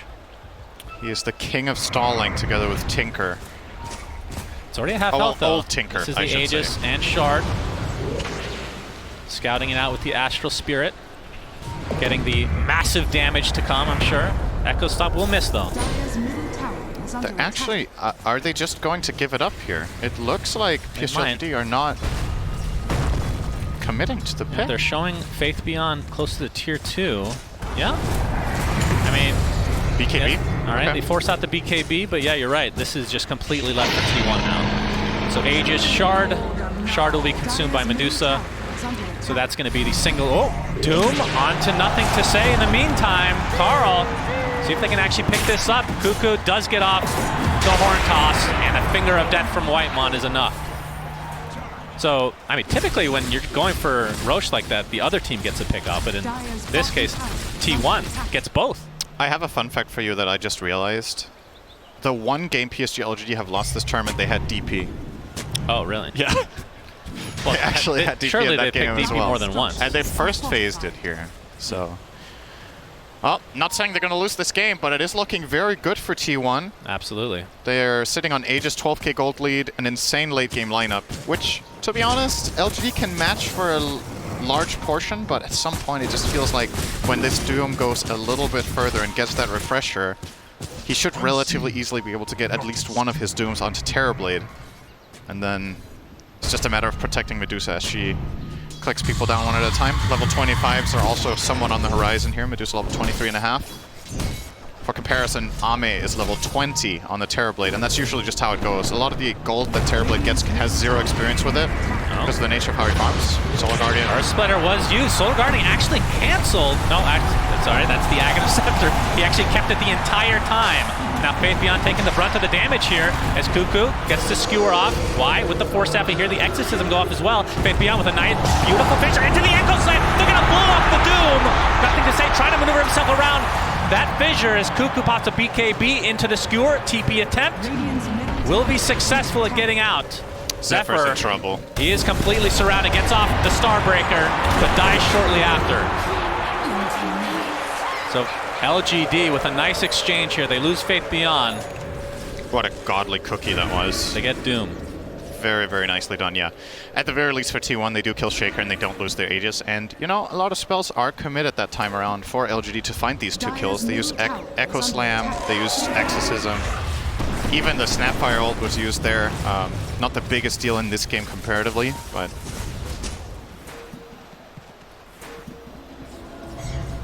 might mean that T1 are ready for their own move in 30 seconds. They're actually moving out relatively aggressively with 3 heroes here. With those spells on cooldown and an Aegis on Medusa, they feel confident. Like you said, he got the shard, so... Yep. Which single target spells does he even... Sunder! Is that the only one? Spirit Siphon, Sunder. Spirit Siphon. Spirit Siphon is very, very that's good. it, I That's think. true. That is amazing against that. Any... does it work on items? I guess not. Like a Yules or something like that? I don't think so. The With wording the says spell. Yeah. I have to admit, I don't know that. Very disappointing, I know. It's okay. I'll be better. He actually has Ags queued up after the Silver Edge for 23 Savage, so that'll end up synergizing with the Shard eventually to turn people to stone. But on the other side, Ame did complete the MKB like you talked about. I would assume... Okay, he actually is going for Daedalus next, so just raw damage for the most part. Still no lifesteal, which is why he's still continuing to keep that neutral item. Yeah.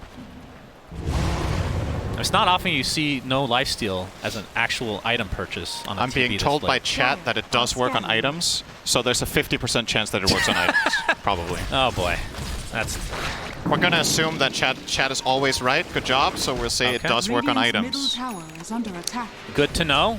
I'll Yep. believe it when I see it, though. Uh-oh. 23 Savage and company. Dire's bottom Looking tower to is under attack. just take some towers here. Radiant's middle tower is under attack. They'll get the tier 2, it looks like. Well, at the very least, they're poking. I mean, at this stage of the game, this is kind of a high ground defense game for PSG.LGD, especially against an Radiant Aegis. structures are And you can't fortified. ask for a much better team to defend high ground with literally Elder Titan +4 is all you really need. It Yeah. feels like. How many Radiant's Force middle Staffs do tower they is have? falling. They have 0 Force Staffs on T1. That means effectively Fissure will be a complete block off that they can't really counter. The only hero that really gets out of it is Radiant's Magnus top with the tower Skewer is under and the attack. Dawnbreaker with Celestial Hammer. The other heroes will be stuck in a really awkward position. By the way, Unfortunately, their siege hero is ranged, so it's hard to Dire's Fissure bottom block tower Medusa is if she's under hitting from the low ground. it's really hard to kill her, Radiant's but top 23 tower Savage is under did attack. actually complete the Ags and does not have buyback now. So killing her once this Aegis is taken out of the picture. Very true. It's expiring in 5 seconds. A bit risky, Dire's but bottom T1 tower definitely is with the under advantage attack. now. Radiant structures are fortified. Radiant's top tower is under attack. And early Roche is obviously now in 3 minutes with the Aegis just expiring. So plenty of time for both teams to build up further. I think LGD would like to wait with fighting until they have the Terrorblade Daedalus as well, even though he has MKB Crystallis, which is powerful. He has, based on 23 Savage's item build, I actually think he will overpower the Medusa clearly when he gets the Daedalus, just because the raw damage and tankiness that 23 Savage has with this build doesn't really match up. If this Aghanims was, say, well, what could it have been? He could have had a Daedalus himself at least, which he isn't opting for. He's going for the silver, like we talked about. Obviously doesn't want to go Butterfly because MKB exists already. So what would he get? I mean, Rapier would be the obvious choice, right? Since it's a Medusa, at that point you're probably stronger than the Terrorblade with the Rapier plus Daedalus. But for now, a fully decked out Ame will be terrifying. And Radiant's also, top tower is under we're attack. talking a lot about the carry versus carry matchup, but we should be focusing quite a lot on the Magnus and Doom as well for T1. They're really setting up the fights for them, and if any of these get caught by a Fissure, Terrorblade is going to kill them in like 4 hits once these items are done. So, okay, maybe not the Doom. That's a bit of a stretch. But Magnus is not particularly tanky with this build. He's sitting on 19 armor, and that's basically it. None of his items really make him tanky at all. Still a 77% win probability for T1. Yeah, still looking great. It's been flatlining though It has. for a while. Dire's bottom tower Y is under working attack. on Aghanim Scepter for himself, so that's going to give him Radiant's top tower is basically the under attack. BKB once the Astral Spirit returns. Structures are What do you think of the shard for that hero, where you take places with your spirit? Oh, Faith Beyond. Yep, Zephyr. Oh, they force out the BKB. Faith Beyond. Looks like he's going to get Doom Doom after the mid-jump, jump. though. Canceled his own TP, attempting to get out. The nice slow coming out Refresh. as well. And he might actually be fine, but he doesn't have... I guess he does have a TP. A little bit he's of fine. indecisiveness there from Carl. I think he wasn't sure whether he really wanted to use this Doom, so then he doesn't have it on anyone else, but he ends up throwing it, then refreshes for the Shiva's vision, but doesn't find Shaker. We'll still have another Doom if the fight is to break out, but this is probably going to slow down T1 a little bit. Ideally, they want to wait for Carl to have at least BKB ready, maybe BKB and Refresher, and in that case, well, then you're fighting into a maxed out Terrorblade here, pretty much. Can still swap out Sanjin Yasha theoretically, as well as the Power Treads, but I think he wants to keep the SNY for as long as possible. We probably see him get like Moon Shard before he replaces that for another item. Yeah. So not very much growth left here for Ame for a bit. Main things he wants actually are from Roshan at this point, and maybe a better neutral item. Skewer. Cuckoo. Oh, that's a really long skewer. That talent is insane. Finger of Death. And nothing Big to say. kill. Another death to his name. So despite getting off to, I want to say, a really good start, kind of tapered off a bit on this DP. Looks like he's going for Lincoln's next, so the anti-Doom builds are coming. But Still needs to far away. worry about some other cancels though. Obviously, Mana Drain, Blink Hex. Yep. Coco Good. trying his luck. Good attempt there. 60 seconds for Nothing to Say to come back. Does have buyback though, and still with his ult intact. This 23 Savage now poking. There is an exposed fissure angle when 23 Savage is standing on the high ground there to get off the attacks. Obviously they had no wave, so they couldn't get vision any other way. Needs to be a little bit careful about the Shaker block on that Medusa in case. Third Roche is up. So, Echo Slam. This is for a Dawnbreaker. Fissure to follow. He's actually going to heal himself and be fine. Carl has come in with that Doom as well. This time they will find the kill. The pump fakes galore. As Faith Beyond drops 65 seconds, no Earthshaker, no buyback, and more importantly, because T1 probably doesn't know he doesn't have buyback, no Echo Slam anyway. Yep. Into the Roche pit they go. Gonna be very confident with this. They will have their second Doom as well in just 15 seconds, so Carl could connect over there, but I don't even think he's gonna need to. I think PSG.LGD are very careful with even approaching Roshan without their Shaker. They're gonna scout it out with the Spirit. It's gonna stomp here. This is the Aghanim Nice bash Scepter, from Roche. by Is the gonna way. set that up nicely. Yeah. But Looks like they'll get it for free. they will. Cinderin, you know what we're going to talk about here. There's an Ags on the floor. Oh, I thought you were gonna say tier 5 items. Doom picks it up, so longer Doom duration, and it breaks. Yep. Which the break, I mean, against Elder, I mean, not going to want to Doom Elder Titan, I guess, but Natural Order just doesn't work anymore. That's kind of a big deal, I think. Other than that, break doesn't really do anything, does it? It's just for the 6-second extra duration. Unless I'm missing something. Cuckoo. Oh, he gets the arm. Oh, no, he hard toss after! The wrong direction. Oh, boy. We need wards. Yeah, that's quite not my fault. We don't have wards in their tier 4 tower. Yeah, a little bit of miss. I mean, it's just the wrong angle, really. But now RP's down. Can PSG.LGD do anything about this? Or will this just be like X amount of seconds off of the Aegis? I think they want to go. This is big. It's the biggest, one of the biggest spells that has been problematic for them has been this RP. If they get the jump and they pop their BKBs, this could be the makings of a big comeback for them. They are still fighting at a massive disadvantage here into Aegis, into 2 Dooms. Actually, only 1 Doom. Oh, but the refresher just picked up by Cuckoo. They don't know this. They don't know. So he has another RP to work with. Very sneaky indeed. This is very spicy, Carl. 4 smoke now for LGD. Fissure. Fissure into the initiation, but there's a Solar Guardian from afar. Can he get off the BKB in time? He does. He will live as a result. Meanwhile, we see a big impale on the backside. Nothing to say. Pops his BKB and runs, or Exorcism's already used, which means T1 just have to wait this out. T1 are looking very good this game. Primed and ready to potentially force this to a game 3. But can LGD come back? I mean, normally I'd be like, it's going to be a tough road for X team to come back from this, but it's LGD, and they've looked virtually unstoppable this entire tournament. They've had games with a similar look to this that they still managed to clutch out in the end on high ground. And I'm still going to keep focusing on the fact that T1 have very limited ways of repositioning a couple of their heroes, so once Fissures come in, and the Elder Titan Stomp as well, they don't really have a good way of handling that. And keep in mind, Y as well has the Force Staff. We usually see the defensive use, but the offensive use in a game like this is really powerful.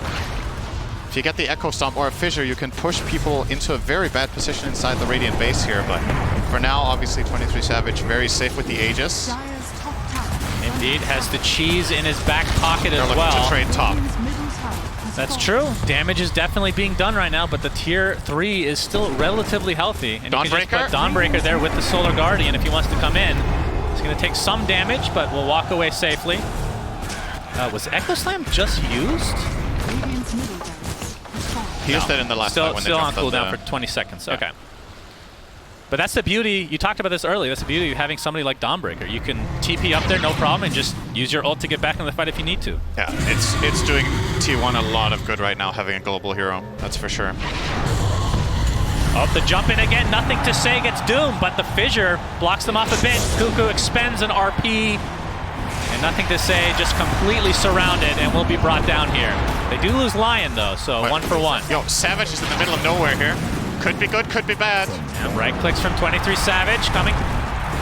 He's doing a lot of damage, but the Fissure continues to block him off. Could be nothing. Great tool against the siege tank. That is Medusa. We'll see if they can try to take advantage of this Aegis. It doesn't look like another minute to go. They did get the mid racks though, and I think if you're T1, you'll be happy with at the very least that. Maybe they try to poke here, but again, time's running out. Yeah, LGD have effectively delayed the second lane of racks by a decent amount of time. Horn toss. Yeah, horn toss, but the BKB forced. Courier taken out as well. That was most of a refresher, by the way, for Jin Q. Not sure if he has the recipe in his backpack, because we can see the jump in now. We'll see the Aghanim Scepter go to work. That spell immunity, and away he goes. Aegis 30 seconds. Satanic now online for Ame. Yeah, 23 Savage needs to be careful not to lose this Aegis when he has low mana. He needs to reset position, make sure he gets all his mana back, or this is over. I mean, they might not want to push anyway, regardless, now that it's gone. So LGD effectively lose mid-melee barracks, which happened about a minute and a half ago, and that's it for this Aegis. So still T1 are building more and more and more of an advantage. Of course, Doom, I don't even know what he goes now. He's queued up a heart. I guess he'll replace Midas for heart now. How greedy are you going to be? How long do you want to keep the Midas boots. for? Keep the Midas, please. Please. Can tell you're a Pango player. Yeah, I definitely buy Midas on Pango. Don't need boots that much. Oh, that's true. That's more accurate for him, at least. But yeah, I mean, is there any consideration to the fact that T1 are running out of slots to upgrade? Is that a silver lining for LGD? I suppose to an extent. It is still hard to end this game, I think, for T1. That's like the silver lining. Your team is insane on high ground, and anything can happen in super late game Dota. So a lot of the time it comes down to which key core just gets caught by something. Right. Like when the net worths are this high and the buybacks are that expensive and the damage is this crazy. Look at this, Cinderin. Level 25 position 4 Dawnbreaker. Ame, position 1, still 24. Yeah. That is... He's not finding a lot of experience around on the map, that's for sure. It's just mainly the illusions pushing out lanes, so... And it's a good point. The 25 on Ame is actually very important. Those talents are insane. Yeah. In the late game, you either get the 35 seconds more frequent Sunder Which would or you go for in this 20 game? meta duration. I don't know, actually. Getting the Sunder down to a 6-second cooldown sounds pretty crazy, but you're still playing against so many lockdowns, right? So you probably take the meta duration. I don't know. Yeah, it's a tough call. If you get Doom, then the decision might not even matter, right? Right. 23 Savage has a refresher for himself now, so double BKB, double Stone Gaze, double Silver Edge. Wow. Yep, strong stuff, I know. Oh, Zephyr is going to be spotted out. That's the Demon Zeal popped. They're going to be able to take out Dawnbreaker in quick succession here. Carl looking to potentially go in. Pops the BKB. Nothing to say, does the same. Doom actually applied to Ame, but he's already in meta form. I think they'd be fine to fight here. Carl has used everything. T1, there's a huge RP from Cuckoo though, and the right click from 23 Savage just decimating LGD. Earthshaker buys back into the game, second RP onto Ame. He's stuck in place, but there is the lifesteal.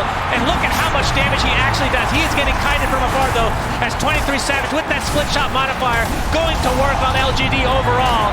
Can they stun lock Ame enough? Zephyr getting right click down from far. The Sunder talent was definitely taken, as you see Ame use it multiple times. Faith Beyond's finally come back to the fight.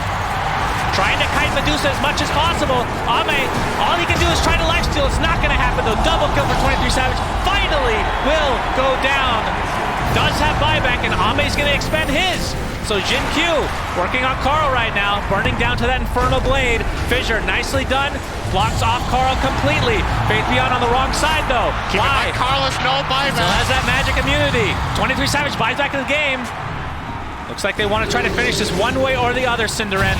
And there, Carl jumps in on nothing to say with the finger of death. Down he goes, double kill for him. Buyback again from LGD. 5 versus 5. Assuming nobody has buyback at this point. Good, Gaben. And they continue to fight here, or do they want to back? Oh, the Fissure on the wrong side. Provides enough space for 23 Savage to get away safely. This game is insane. 27k net worth lead, and this feels so even. Who even has buyback anymore? Does anybody? That's the question. No. The only players who didn't use it are... They all did?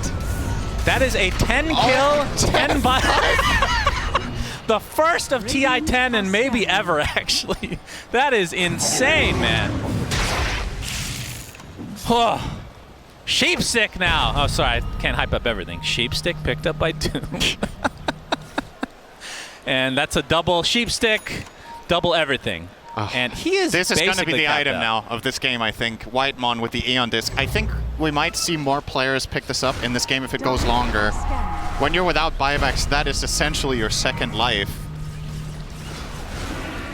Oh, Any boy. kill now is huge. Yes. No buybacks. Literally any kill. PSG.LGD playing it safe. I just can't get over the fact how even that fight was. That was 30k net worth deficit. How is that possible? I think it really showcased how much stronger Ame is than 23 Savage in a raw fist fight. Like, it took him so long for the Medusa to finally kill a TV. Oh, Roshan. Yep. Number 4 has the Aegis, Cheese, Ags, and Refresher Shard this time, which for T1 is very nice. Echo Stomp being shown here. LGD. This is a really big moment Looks for like T1. they're coming to potentially contest. It's already at half health, though. There's the Mortimer's Kisses from afar. That's the talent. Look at how much damage that is actually doing. Carl has to be careful. There's the Solar Guardian. Has to be used to try to defend Roche. Earth Splitter's there as well. Looks like they'll finally get Roche eventually. He's not going to say to pop his actions into the jump. Right into the Echo Slam. Roshan is taken out. Who the hell got the Aegis? That is the first step from Dawnbreaker. Refresher on the ground, for God's sake. Faith Beyond's going to take a tumble with a 1-for-1. Aegis claimed by 23 Savage. LGD need to reset. Cuckoo not able to get the right horn toss. Was on an illusion. So T1 getting the better of that, I do believe. They got the Aegis. I can't keep track of these items. 52 minutes in the game. How is that a 1-for-1? Oh. What That Echo Slam was disgusting. That was such an ugly setup too, right? Like you shoot the, you start the Mortimer Kisses, which he's level 25, so he has the strong talent, and they use it to chain with stuns, Fissure into Enchant Totem into Echo, so that Jinkyu did insane amounts of damage in that. He did the most damage out of anyone. Whitemon was just gifted an Ags, by the way, so you're going to get the AoE Finger of Death. He has 7 charges of Finger. Who got all the stuff from Roche? Well, Aegis for Aegis Medusa, on Medusa. obviously. There's They a still cheese. They I don't don't know. have the cheese. Where's the? What else was on it? Ags was on it, and Refresher Shard. I don't know who got that. Where's the shard? You can keep track as I watch buildings die. 50 seconds of no Faith Beyond, 50 seconds of no Dawnbreaker. Of course, a little bit more concerning for PSG.LGD considering 23 Savage and company are in their base. So they're gonna get their second lane of rack. They can't go for Megas. The tier 2 bot still remains after all this time. That is actually shocking. In fact, just gonna go for the tier 4s for now.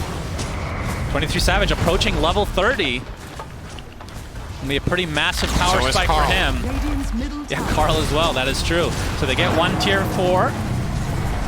Trying to take out these illusions. The Echo Stomp, again, just the delays constantly. We barely talked about it, but the fact that Lion can just destroy these illusions obviously hinders Ame's ability to push out these lanes. And the fact that he has Shard, actually, it's the triple mana drain. Tier 4, all right. Faith Beyond is back, and remember, Dawnbreaker can just come in. There's Cuckoo. Oh, he kind of stutter steps there. Finally gets off the skewer, back into the fray. You can see the Earth Splitter from afar. Solar Guardian coming in as well. Can they kill Ame? Yes, they can. 120 seconds of no Terrorblade. PSG.LGD might be putting on the brink here of Game 3 if they're able to not hold this off.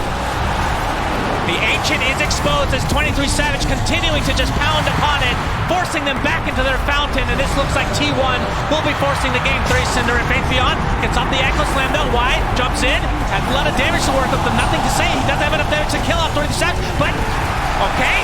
Satanic keeping him alive. Carl jumps in with the hoof stomp. He's continuing to try to hit this Ancient. 23 Savage. Echo Stomp again, just keeping him at bay. Yule Scepter now. Can they kite him enough? Refresher Shard used by Cuckoo. Into the RP. Into the Ancient kill. T1 force. Game 3. Oh, What a sick game! oh my That God. was hype! I love that game. Oh, showcasing all of the strengths of both teams. Honestly, I think T1 playing some of their absolute best heroes and a lot of standout performances. How many good catches do we see from Cuckoo, among a couple of interesting. You know, now you're scared of Ursa. We saw Nisha the other day also too. It was, hey, we're also scared of this carry. Boom, Nisha goes crazy as Ember, and I think this hero can't do that. Well, I'm the host, so I can't lean any way, but I really want to know what BSJ has to say for his last word. Thank you, Avo. As this game is called Defense of the Ancients, I think this specific game should be called Defense of the Roshan, as it is the paramount objective for LGD to be taking this game, as the panel did highlight. But I want to emphasize what T1 did in order to address this exact thing, and that is the vision game that they have from long range. They have the Venomancer wards to scout, the Spectral Dagger from the Spectre in order to scout, the ET Spirit, as well as the Kinetic Field from Disruptor. They have so many ways of gaining information in order to get that initiation on LGD when they try to force their objectives, that if they can manage to keep the distance, manage to take the fights on their own terms, T1 will have no problem taking this game. However, they have Ember and the Ursa empowered by the Mag to get up in their faces, low cooldown, run at you, Dota. If LGD can take that first Roshan, snowball it into a second one, they should have no problem taking this game. Winner of this game secures top 6 and another $800,000 in the international, and I'm going to let you guys take it away, Sunsfan and Synderen. Thank you, BSJ. We have game number 3, LGD versus T1. You just heard BSJ break it down, Synderen. I mean, pretty much everything he said was correct. T1, a lot of vision, a lot of ways to contest Roche, but LGD are the ones that can actually kill Roche really quickly. So I think that's going to be a very important factor in this game. But what are your thoughts on these lineups? We get to see, you called the Venomancer. I'm going to give you credit. You said it, and it came true. Yeah, it is a really good Venomancer game for a time, at least. And I think what T1 needed here was a way to slow down the Ursa IO lane from just getting too far ahead. We've seen empowered Ursa in a secret series earlier and some during the groups. My concern outside of that, I think T1's laning stage should be really good. I think their lanes are very nice. Like the Veno ET lane is very strong bottom against Ursa +1. Yep. They're even starting as 3 right now, leaving Savage alone up top, 23 Savage on the Spectre. This is not going to be how to keep their lanes, of course. I want to know what T1 do when BKBs come out, because I don't think they're going to dominate the lanes and the game hard enough that PSG.LGD don't get there.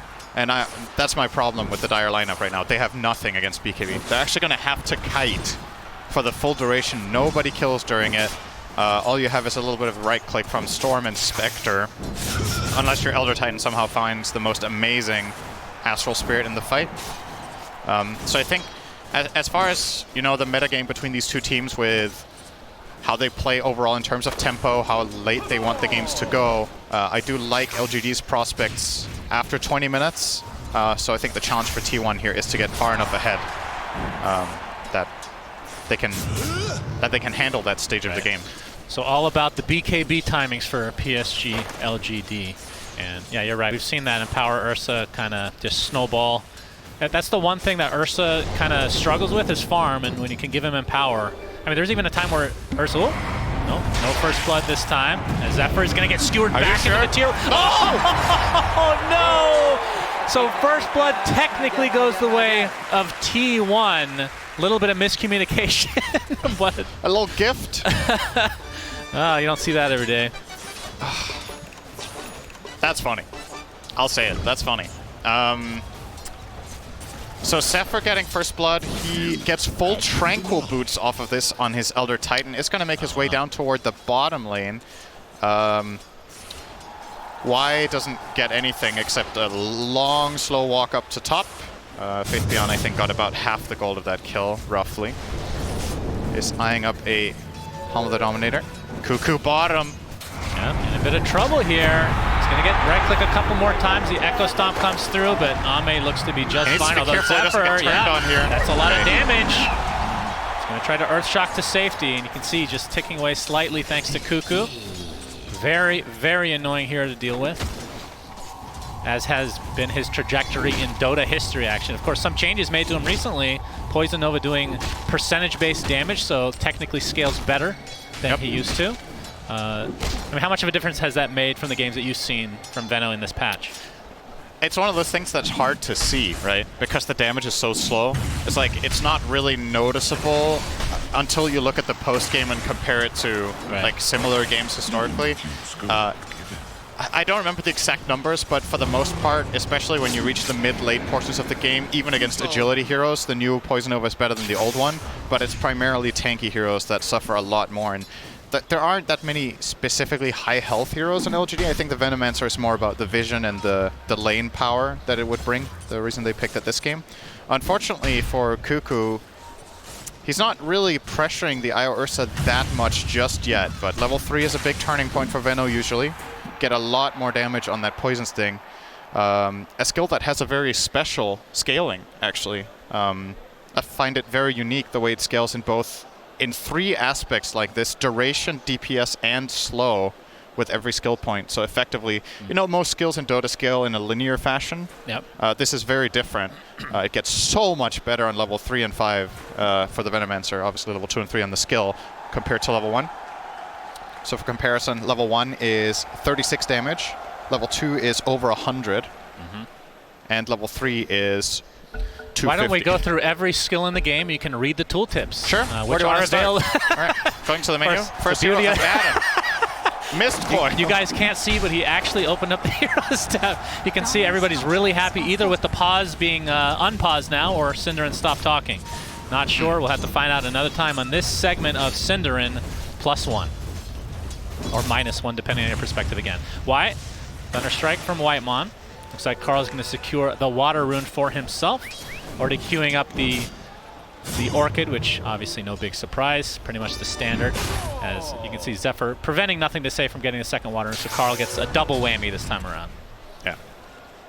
And look at the CS, 26 and 7 to the 22 and 4. Talked. I mean, the draft panel kind of discussed that matchup overall. Do you think that? I mean, Ember seems to be doing pretty decent, all things considered. It's I would say it's a slightly Storm-favored lane overall. Not by a lot. What Ember's going to do is exactly what Nothing to Say is doing here. Oh, why? Actually gets spike. He actually runs right back into it. Hex to follow. TP is going to be canceled because that is a super easy kill for LGD. Kill. Yeah, so what Ember does in this lane is we're going to see a glimpse. I think Faith Beyond will be okay here. I've never heard that before. Okay, you might be right. They're out of mana, and surely he can't die. You're right. It was very close. He only had 310 health left, Suns fan. That was very close. Is very tanky. The crowd goes wild. I mean, he's sick escape. He's part rhino. I'm pretty sure that's the lore. So very thick skin. Very thick boy. So what I was gonna say was Ember against Storm in mid. What Ember will generally do is he will max out Sleight of Fist. And try to harass the Storm back that way.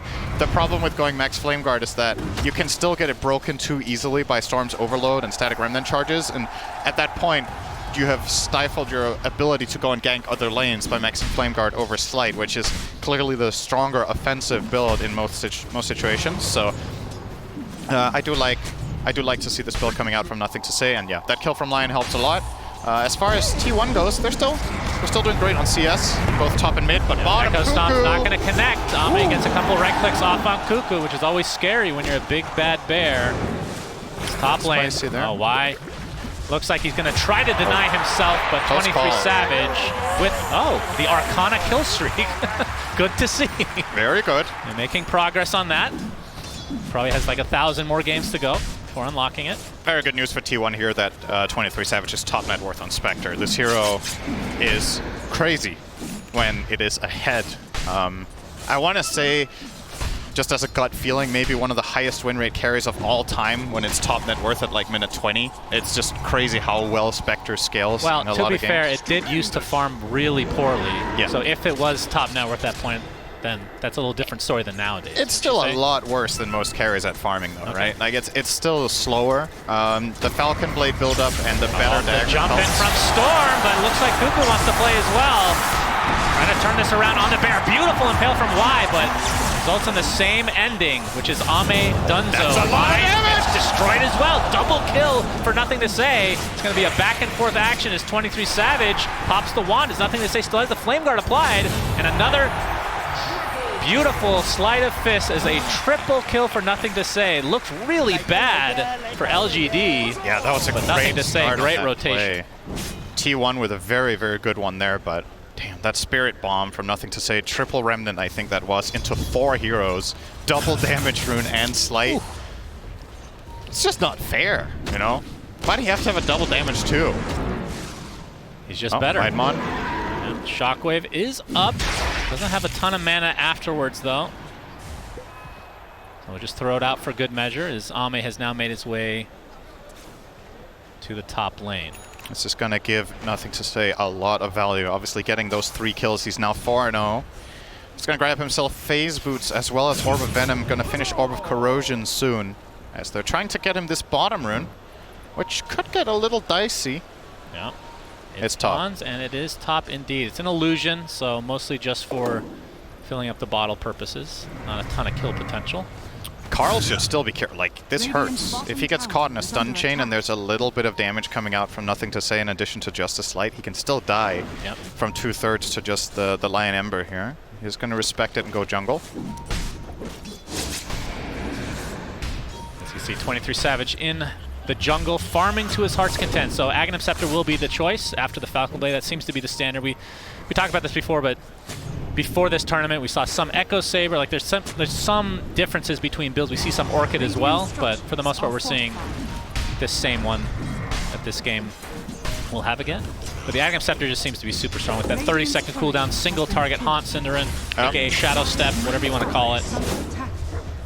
Do want to point out an interesting detail here from LGD as we are seeing the mid push, but Jinkyu has a really early level 6. He was level 6 minute 8 on the IO, and he was playing bottom lane alone against the creep wave, while Ame was alone top against the creep wave. So these 2 heroes were not playing together, and they were just still managing to maximize, finding farm in both lanes at the same time. And now this mid tower, uncontested. Really surprised that T1 didn't try to do something here with their Elder Titan and maybe Venno defending, but they just willingly give up the biggest tower in the early game. Well, let's talk about Venno. I mean, Cuckoo, we're going to see the Earth Spike come out first. Relocate on the way with Nothing to Say. RP from Faith Beyond. Down goes Spectre. Big kill for LGD. Scar looks to be at least trying to clean up the residual damage here. So it ends up being a trade of supports after the fact, but the big kill obviously on the Spectre for 23 Savage. And they relocate back to mid, and they're going to find more. Maybe Carl. Yeah, he gets caught with the Searing Chains. He's completely surrounded. Not a ton of mana to work with. Cannot get to the low ground. Shockwave and completely surrounded. But Echo Stomp is there. Nice dodge from Nothing to Say. Another kill goes his way, Cinderin. This is quite possibly the best start that I've seen him have this tournament. This is God tier status right now. Yeah, he's had enough of playing DP. Now it's time to go. It's like, all right, we gave you one. I mean, do you know if the DP, the one that they lost against Secret, was that the only other time they picked DP? I don't know if it was Nothing to Say playing it or Faith Beyond. I actually don't remember, but I know they played it in that game. I don't know if it was the only other DP game they've had. Gotcha. Yeah. He's popping off in this game, that's for sure. Cuckoo is next. Find Cuckoo, and the finger of death from Y. LGD clicking on all cylinders in this game. This is looking scary if you're a T1 fan, just because of how insanely fast a game like this can go with an Ember having this kind of a start. You know, it's not just Ember, he's playing with IO. Yeah. So you get that extra mana funnel all the time. It might not seem like much to get the attack speed from Overcharge, but all of it just adds up, right? It just compounds over time. We have a Haunt with a Static Storm. This is going to be a big kill for T1. And they find Ame. Nothing to Say has arrived. He's too late. Ame has had a pretty good game up until this point. Talk about it in just a moment to see if more action comes here as Zephyr, Nothing to Say, has the Empower. There's the Searing Chains.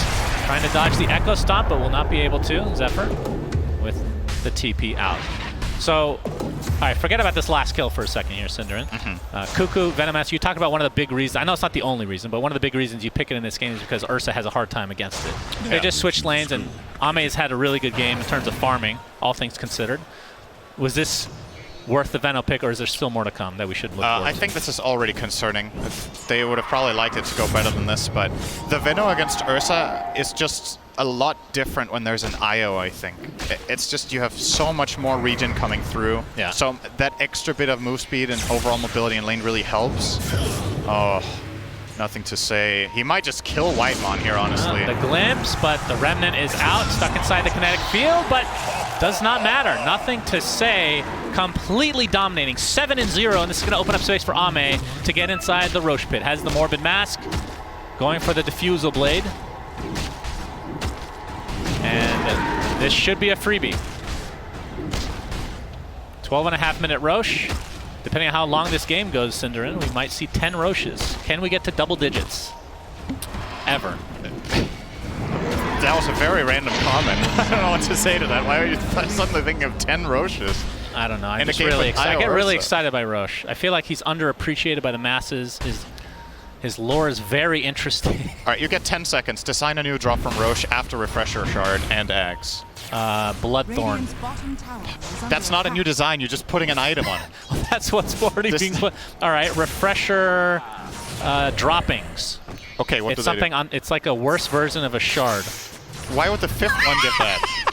But then if you get all 3, Ags, Shard, and Ag Shard dropping, it becomes Exodia. Okay. Which is like a Mega Ags. Okay. A Gaben level spell, if you will. You cannot complain about any of my suggestions ever again. Great. Spirit Vessel on Cuckoo. I can't do worse than. I actually can't come up with anything worse. Well, so. That's what we thought about the Aghanim Scepter on Lycan. But Slax is a genius. So Cuckoo has a Spirit Vessel Cinderin, but like you said, I mean, he doesn't have any charges. That's definitely an issue. Hasn't really been participating in a ton of fights right now. This bottom tower looks to fall. Oh, Carl might be in some trouble. Do they have the damage? Absolutely. With the Finger of Death and the nice setup continuing to happen with nothing to say's changed. Again, Carl's voice line usage is just not, like, you just got burst. Why do you love it? I think... I'm pretty sure he just randoms whatever voice line. Yeah, he uses whatever. Of course. It's just funny that there seems to be an emerging pattern of Carl's voice lines just not necessarily fitting the situation. I guess that's a good way of keeping morale high, you know, laughing at your own misery a little bit. Yeah. That one fits a lot better. Yeah, that's like a little better. Yeah. He had to search for. He probably just binded that now, just to make sure he could use it.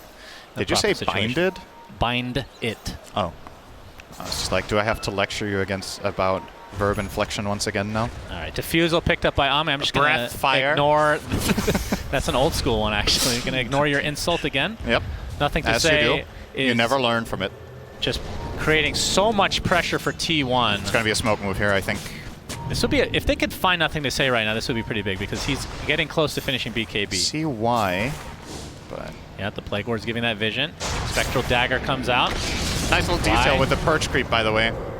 Will be very helpful against Veno. Yep, that's true. Have the little Satyr Banisher is going to follow them around here, being controlled by Faith Beyond, or well, whoever he has shared control with, of course. 2.5 minutes with the Aegis. I mean, what is LGD, what's their timeline here? This is a lineup that wants to finish earlier, I would assume. They don't want Spectre to get ultra late game? It depends. Like, if you have this strong map control and you keep pushing all the lanes and you find kills frequently, I don't think your lineup is severely worse late game. You have 2 melee cores that use Empower, BKB piercing stun from the Magnus. Yeah. Lion is always going to be a late game wildcard hero because of how strong disables just are. And IO, one of the best late game supports too. So I'm not really too, I don't think LGD should be too concerned with it. On paper, Storm Spectre look amazing.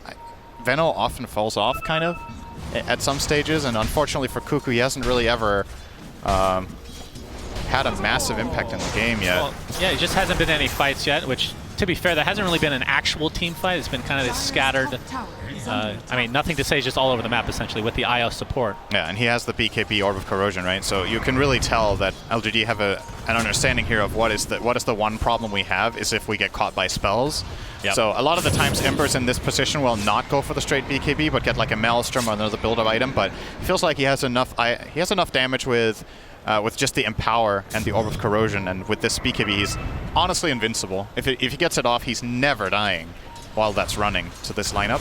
So, kind of enter God mode there.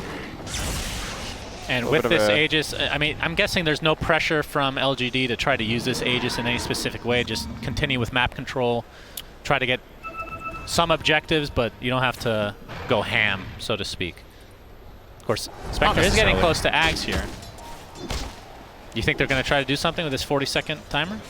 Maybe if they find a fight bottom and the relocate here, they could consider diving tier 1, but I don't think T1 is even going to give them a fight for that T1 tower. I think it's just going to concede it here. They know that they're in a very disadvantageous position right now. And once Aegis is out, you have a little bit more of a clear plan, I think, for how to fight. White Mon, going to get caught stop. Yep, White gets off the Earth Spike, and Ame doing the... although Jin Q takes it. All right.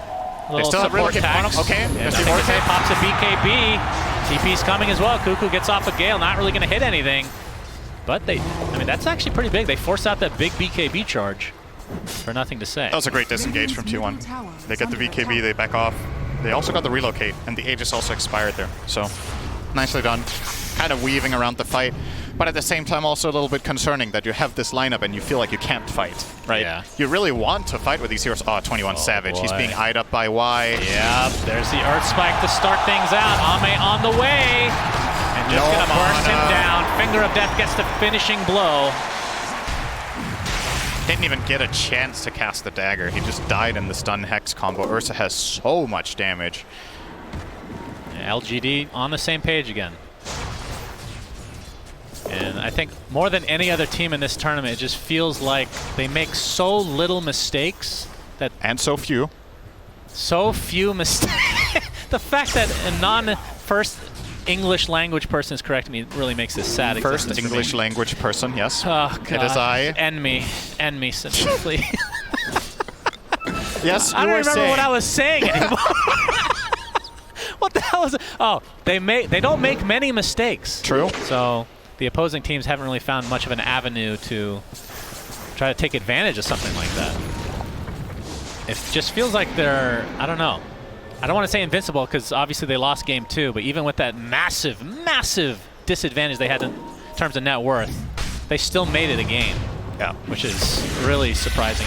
Yeah, there's going to be a nice Carl jumps in, all right. Faith Beyond. There's the Aghanim Scepter being used for 23 Savage. So still has Haunt online. And they instantly smoke again. I actually think Faith Beyond saw that. I don't think the vision had faded just yet when they blew that smoke. So this means PSG.LGD have the information, and they can make a very clear call about where the smoke is meant to hit, right? There's not like, there's one option. So they're already positioning themselves very well. You can see they're just standing still on both Lion and Ember, covering the angles, waiting for T1 to try their luck. But T1 seems like don't really fancy that smoke too much after all. Kind of just not going to do anything with it, except did they even place any vision with it? I don't think so. So kind of ultimately just a full-on wasted smoke of deceit there, unfortunately. Aside from the fact that, well, LGD were standing still for a little bit as well. So yeah, you traded off looking at each other. The good thing about that kill, though, is T1, they finally have some Spirit Vessel charges, Cinder, and so something to use against That's true. The Jin Q IO, who he does have a mech. We'll see if he gets something to try to dispel. I mean, he could go Greaves, I guess, to try to dispel the Spirit Vessel charge. Not sure if that's even in the more than likely going right Lotus, now. I think, if he wants that. It's probably what happened to Greaves? value. We're not seeing that nearly as much these days. Yeah. Can't remember what the nerf was now. Putting you on the spot, Cinder. What are Greaves? That's true. All right, Faith Beyond, company, smoked up. You can see Ame has just picked up his BKB, as speaking of that, nothing to say, pops his second charge. So another good bait from T1. All right. Get it. Yep, no skewer this time. And we are at the 21-minute mark, so Shard can be picked up for anybody in the game. And we obviously saw the impact of that, even though they ended up losing from Faith Beyond with that Magnus. And even though this move from PSG.LGD doesn't really get them any kills, they get control, right? They bully the enemy team out of this outpost area. They start setting up for Roche control, which is going to spawn right now. Y will see that. And I think, okay, this is a really crucial moment for T1. This has to work. If they lose the second Roche with no contention, they're not in a good position at all. Yep. And that shard, almost certainly, if they get it, will go to Ame. One of the best shards in the game for sure. Very, Skuku. very good. This is the beauty of having a Venomancer. You get that vision with the Plague Wards in the pit. And obviously, Elder Titan we talked about last game. So this won't be a freebie for LGD. But Roche is getting relatively low. Just waiting for the right time to pounce. Haunt still, literally every spell is online. So it's all about the timing and execution here. The Haunt. Nope, that was the Shadow Step. Nice job from Zephyr there. He actually, and from Cuckoo, they distracted Ame so long that the Fury Oh, and there's the RP! Can they burst him in time? Why? Trying to layer absolutely again. Buyback is available for Carl, though. Yeah, it doesn't matter that the Fury Swipe stacks fall off if you kill the enemy mid. Yeah. You can just go again. Yep. Continuing to try to dodge these really annoying Echo Stomps. Will they force the buyback, or will this just be given up? Looks like they're just giving this up. So second Roche the way of LGD, and Ame with the shard, which he's not actually putting in his inventory yet. There we go. Maybe they want to give it to Ember? No, this one's way too good. This is very, top 5 very shard good. in the game. It is. Every time he overpower or Earth Shocks, he will get an enrage for a second and a half. Yeah, I remember Super when the strong. shard came out, you rated this the absolute best, I think. Well, it was 2 seconds or more. I can't remember. Was it 2 seconds? It was better before, yeah. That's crazy. I think the cooldown of Earthshock might have also been lower then. Yeah, they nerfed that aspect as well. Okay. So there have been some slight nerfs, of course, but still extremely strong. I mean, just being able to preserve your ult, because so many times we see Enrage popped, and then everybody backs away and tries to kite Ursa, whereas you have more options now. It's kind of... I'm looking at the scoreline right now, right? Wait for it, Cinderman. Static Storm after the Yules. All right. Looks like they're going to try. Well, they actually use the Shadow Step, but Whitemon gets out in time, just barely. So they force out a ton of TPs for LGD. Nicely done from T1, baiting that. Yep. Of course, it did cost Static Storm. Pretty big rotation. Sure, all is well. Isn't it weird for you to see Ursa so far ahead on the net worth with 0 kills? I feel like that's such an uncharacteristic Ursa game nowadays. Power time, I guess. And power and just the overall, you know, they got Roches, they got towers. I was like, I wonder what his KDA is. He's 0, 2, and 4. Ame's just been farming a crazy amount because of the map control they've gained, but the kills, more or less all of them going on nothing to say. Also, I picked up Fey Grenade. That's actually not too bad. Gives them the extra movement speed, and obviously any additional procs of your passive is going to be very nice to have, especially at range for a melee here that can get kited so easily. Yeah. Carl is setting up top, but this play doesn't really exist. He can't solo the Ursa. He's just going to leave. Yeah, and this lead is just continuing to balloon. So 8K now for LGD. So you can see their win probability at 73% currently. But T1, I mean, they have options. We talked about the high ground defense of Elder Titan. Spectre is obviously god tier late game, same with Storm Spirit. The only question mark really in my mind is Venom, because we just haven't seen a ton of this hero in this patch. Is Faith Beyond? Shadow Step was there, but... And let's keep in mind, we saw a game of IG versus Spirit with what Spectre Storm can do when they're doing well. If you do equalize this game somehow, there are so many ways of finding kills with these two heroes together. Once the Spectre gets the Aghanims, which he obviously has, but they're just unfortunately too far behind to really take initiative right now. Yeah, Whitemon spotted out. Easy kill. Glimpse doesn't even break the tether. As LGD getting whatever they want. So still 3 tier 2 towers existing in each respective lane, so they're going to have to get through those. And in terms of their tower push is not good for LGD. That is one saving grace for the team. When you talk about high ground defense, plus the fact that you don't have a real tower hitter, per se. Yeah, it is going to take a little bit long. They will get a siege creep in here now, though. If they have Glyph, they could keep it alive. They don't. Cuckoo, nothing to say, catches him. You can see Isla relocating. Ame wants a kill, and he'll not get it. Nothing to say, taking that one. Although Ame did find one earlier, Synderen, so finally getting rid of that goose egg. Goose egg? Goose egg, yes. Ah. Huh. Radiant's top I haven't heard it called tower that is under attack. that much, I think. I am a boomer. Yeah. No doubt about that. Let's have some TPs top. 23 Savage. A lot of mobility for him, and Dire's bottom tower will be a difficult kill. Just popping the Shadow Step constantly. It's only a 30-second cooldown, of course. Why? Glimmer. Oh my god, if he finds If he him. finds Savage here. Oh, he glimpsed him for a second. Oh, the horsey. Not enough. Not fast enough. But he does force out Haunt, which is a huge deal. That's true. That was not the Shadow Step that time. He used the Shadow Step just to kind of harass and be annoying. But yeah, I'm sure he's regretting that one. Dire's bottom tower is under attack. And now with Haunt down, well, I was going to say LGD is going to try to force something, but Aegis is running out now. And, I mean, even with that second Aegis, they haven't gotten a tier 2 yet.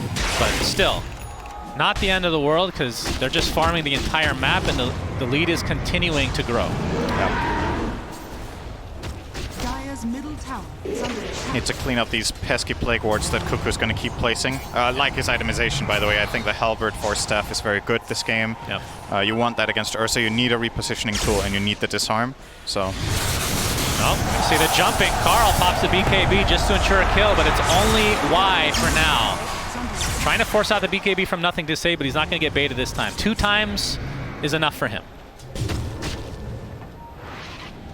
And now that the Aegis is gone, we'll see if T1 want to try to force something, especially with the advantage in a 5v4 right now. But like you said, Cuckoo, I mean, his farm is pretty decent. I mean, Venos do get relatively farmed. Has the Force Staff in addition to everything else. Glimpse. Thank you. Glimpse. Just felt like saying it. I heard the sound. Yep. What did he actually glimpse? He glimpsed Magnus. Oh, all right. Orchid onto nothing to say. Do they have the damage to bring him down? Nope. That's the BKB charge again. But continuing on. No mana at all for Carl.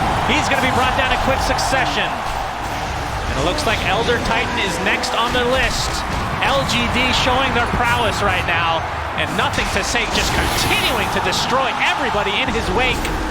Cuckoo will be the 3rd death in this engagement. LGD winning this game in spades, and they're not remotely close right now. T1 just ultimately, they run out of patience. They just really want to try something, so they go on the Ember, but that's not enough in the tank. And again, 23 Savage. Faith Beyond's going to run into him. There's the Yule setup.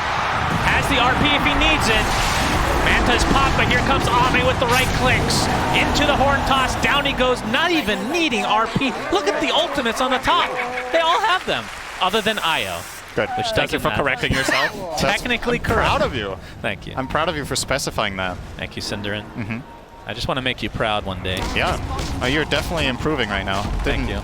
Didn't take much, but it's good. Just not screwing up is an improvement as they, LGD, finally get a Tier 2 tower. And we can see that next Roche, we won't know for another minute when it will spawn. And Faith Beyond still ready to go with the RP. Has nothing to say is 9-0-6. Has the Aghanim Scepter, obviously the BKB. And I believe that's a refresher that he's working on. Yeah, he's close next. to that one too. His just raw burst against any hero that isn't BKB'd, he can... Oh, horn toss from Faith Beyond. Whitemon is dead. No, he was Yuled. Now he's dead. He's dead. Is this a technically correct joke again? Oh, the bash! Oh, he's actually gonna get him! Ame just beating the absolute crap out of Carl. Bash proc for the win as Cuckoo getting caught by nothing to say, and this is turning into a rout. You can see the haunt coming through, but it's not really gonna happen, Cinderin. Venomancer is gonna end up being cleaned up here. Actually, haunt was not used. Where were those illusions from? Was that the Manta? I have no idea. I think he shadow stepped in, Manta, and left. Yeah, okay. Well, Either way, this is, whew. we believe we have a DPC term for a game like this. Shellacking? Say the thing. Gaben level shellacking? Thank you. Okay. See, you impressed me. You know, you knew what I meant.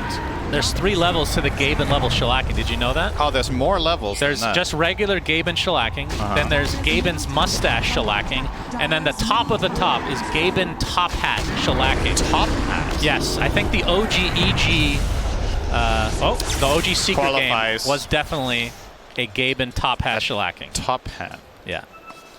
I want that as an emote so bad now. All of a sudden, Gabe wearing a top hat. I'm patenting Can we that one, by the way. please have that? Thank you. I'm patenting or copywriting Gaben's name for my for myself. I think you'll get away with it. He seems like an easygoing guy. Yeah. Satanic now fun. online for Ame. Already seeing the basher come to where that was literally a kill because of a bash. Yep. Into the Roche pit they go. That's going to be a refresher shard Roche, which that will almost certainly go to Faith Beyond. Although you could have the double refresher for nothing to say. Double, not hungry. And down he goes. He actually pops the BKB. Huh. I guess he didn't want the Haunt in to steal all the goodies. Makes sense. RP. Oh, I hear the RP. This is for 23 Savage. Into the right clicks we go. Into the grave, 23 Savage goes. All right, I have a bit of a trivia here, Shannon. Okay. Let's see how much closely you've been paying attention. When was the last thing something good happened for T1 in this game? Is it A, 10 minutes ago, B, 15 minutes ago, C, 20 minutes ago, or D, 25 minutes ago? I'm gonna say 10. Okay, I am checking. The last dot on the... It's about 10 minutes ago. Thank God. They killed Lion. Thank Good God. call. Thank Good you. call. Yeah, this is They a are rough one for getting T1. absolutely annihilated. But keep in mind, this is not the tournament line on, not the tournament life on the line. True. If T1 were to lose this, they will face up against Alliance, and LGD will continue on to play. I believe it's the winner of Vici versus VP, which, regardless of that outcome, if that ends up being the case, will be a really hype one. BKB now online for Faith Beyond. And onto the high ground, potentially we go here soon for LGD. Swiftblink next on the list for Ame's Ursa. So you can see, still not a whole lot of building damage, but they can kill heroes like none other, Synderen. Yeah, I'm trying to find a solution right now for T1 for how to approach a fight. So since they can't deal damage to the BKBs, you need a way to poke these 3 BKBs the enemy cores have, reset, and then re-go. I think it's gonna have to come down to some sort of crazy static storm that they get set up through maybe an Ag Storm Vortex. Oh, the jump in. They'll get that one. They'll find one. It's been 10 minutes since he died, apparently. Yep. So it was We reset time. the counter. Something good happened for T1. They When did did it. T1killlast.com? The clock is now 0. Oh, Carl, relocate is coming, but he's going to zip away. Zephyr probably not going to be so lucky. He gets whipped into oblivion, and the bash ensures the kill for Ame. Gonna be relocated back here to the mid lane. Clean up some illusions. You know what they could use is a leveler. True. Will that drop? That might be the best item to get for PSG.LGD right now. Up to the high ground. Indeed. Spectral Dagger with the Gale. Ursa doesn't care. Skewer. The Skewer in from Faith Beyond, and that's going to be a freebie for the kill on Cuckoo. Does have buyback. I don't even know. Have we seen Poison Nova this game? Have you I don't noticed? think it's been cast. That's... Wow. Unreal. I'm glad we theory crafted whether it's better than before. Right now it's the same, I guess. Yeah. Ame, it looks like they'll get this Rax, and T1, without the Elder Titan, this will be difficult to defend, even with... Oh, the tether! All right. Tether stun comes through with the bash. Carl takes the tumble. So that's the shard online for the IO. That is truly unfortunate. Earth Splitter comes inside the Static Storm, but the bash inside as well. It's enraged with the BKB. Ame super healthy. Just gonna focus on the buildings now. That is very unfortunate for T1. Great pickup by Jinkyu. There's the Searing Chains. All right, into the Skewer. This is going to be a dieback for Cuckoo. And LGD absolutely crushing their way to a Game 3 victory here. 5 versus 3, as we see the Shadow Step come out as well, but Zephyr is dead. Still has buyback. Now more buildings to go for LGD. 45 seconds with the Aegis. And again, their building damage is quite bad, but there, again, the Skewer with the Horn Toss set up. Do they have enough to actually take out 23 Savage? Indeed. He does have buyback as well, though. Faith Beyond will be fully healed by the cheese as well, so... It almost looks like PSG.LGD haven't even been fighting yet. They have Yeah. full resources on every hero except Lion, missing a little bit of mana, pretty much. And that is 2 full sets of racks down. Are we approaching the top now? This is maybe mustache level. Mustache level. Yeah, this is mustache level. I mean, they do have 9 kills, so. Notice the voice chat line being used by Cuckoo there. Nothing touches the heart like my Venom. Arguably, your Venom doesn't touch anything, rather. Yeah, I would like to see the Poison Nova used at least. One Poison Nova before it's over, please. Yes, Let's go. The jump in. Io's taking a lot of damage, but they're turning it onto Carl instead. He pops BKB, zips away to safety. Nothing to say, trying to pursue. Meanwhile, Ursa just eating everybody alive. GG is called. Poison Nova not cast, Cinderin. LGD take game 3 in very, very convincing fashion. And this is the team that we've been seeing throughout the entire group stage and now in the main event. Yeah, when LGD are on, they're on, man. That was just not even close. Like, T1, they had to try to find some earlier fights to get value out of their Venno, but it was just PSG.LGD making all of the good early moves, finding the picks. Especially nothing to say on the Ember, just set the entire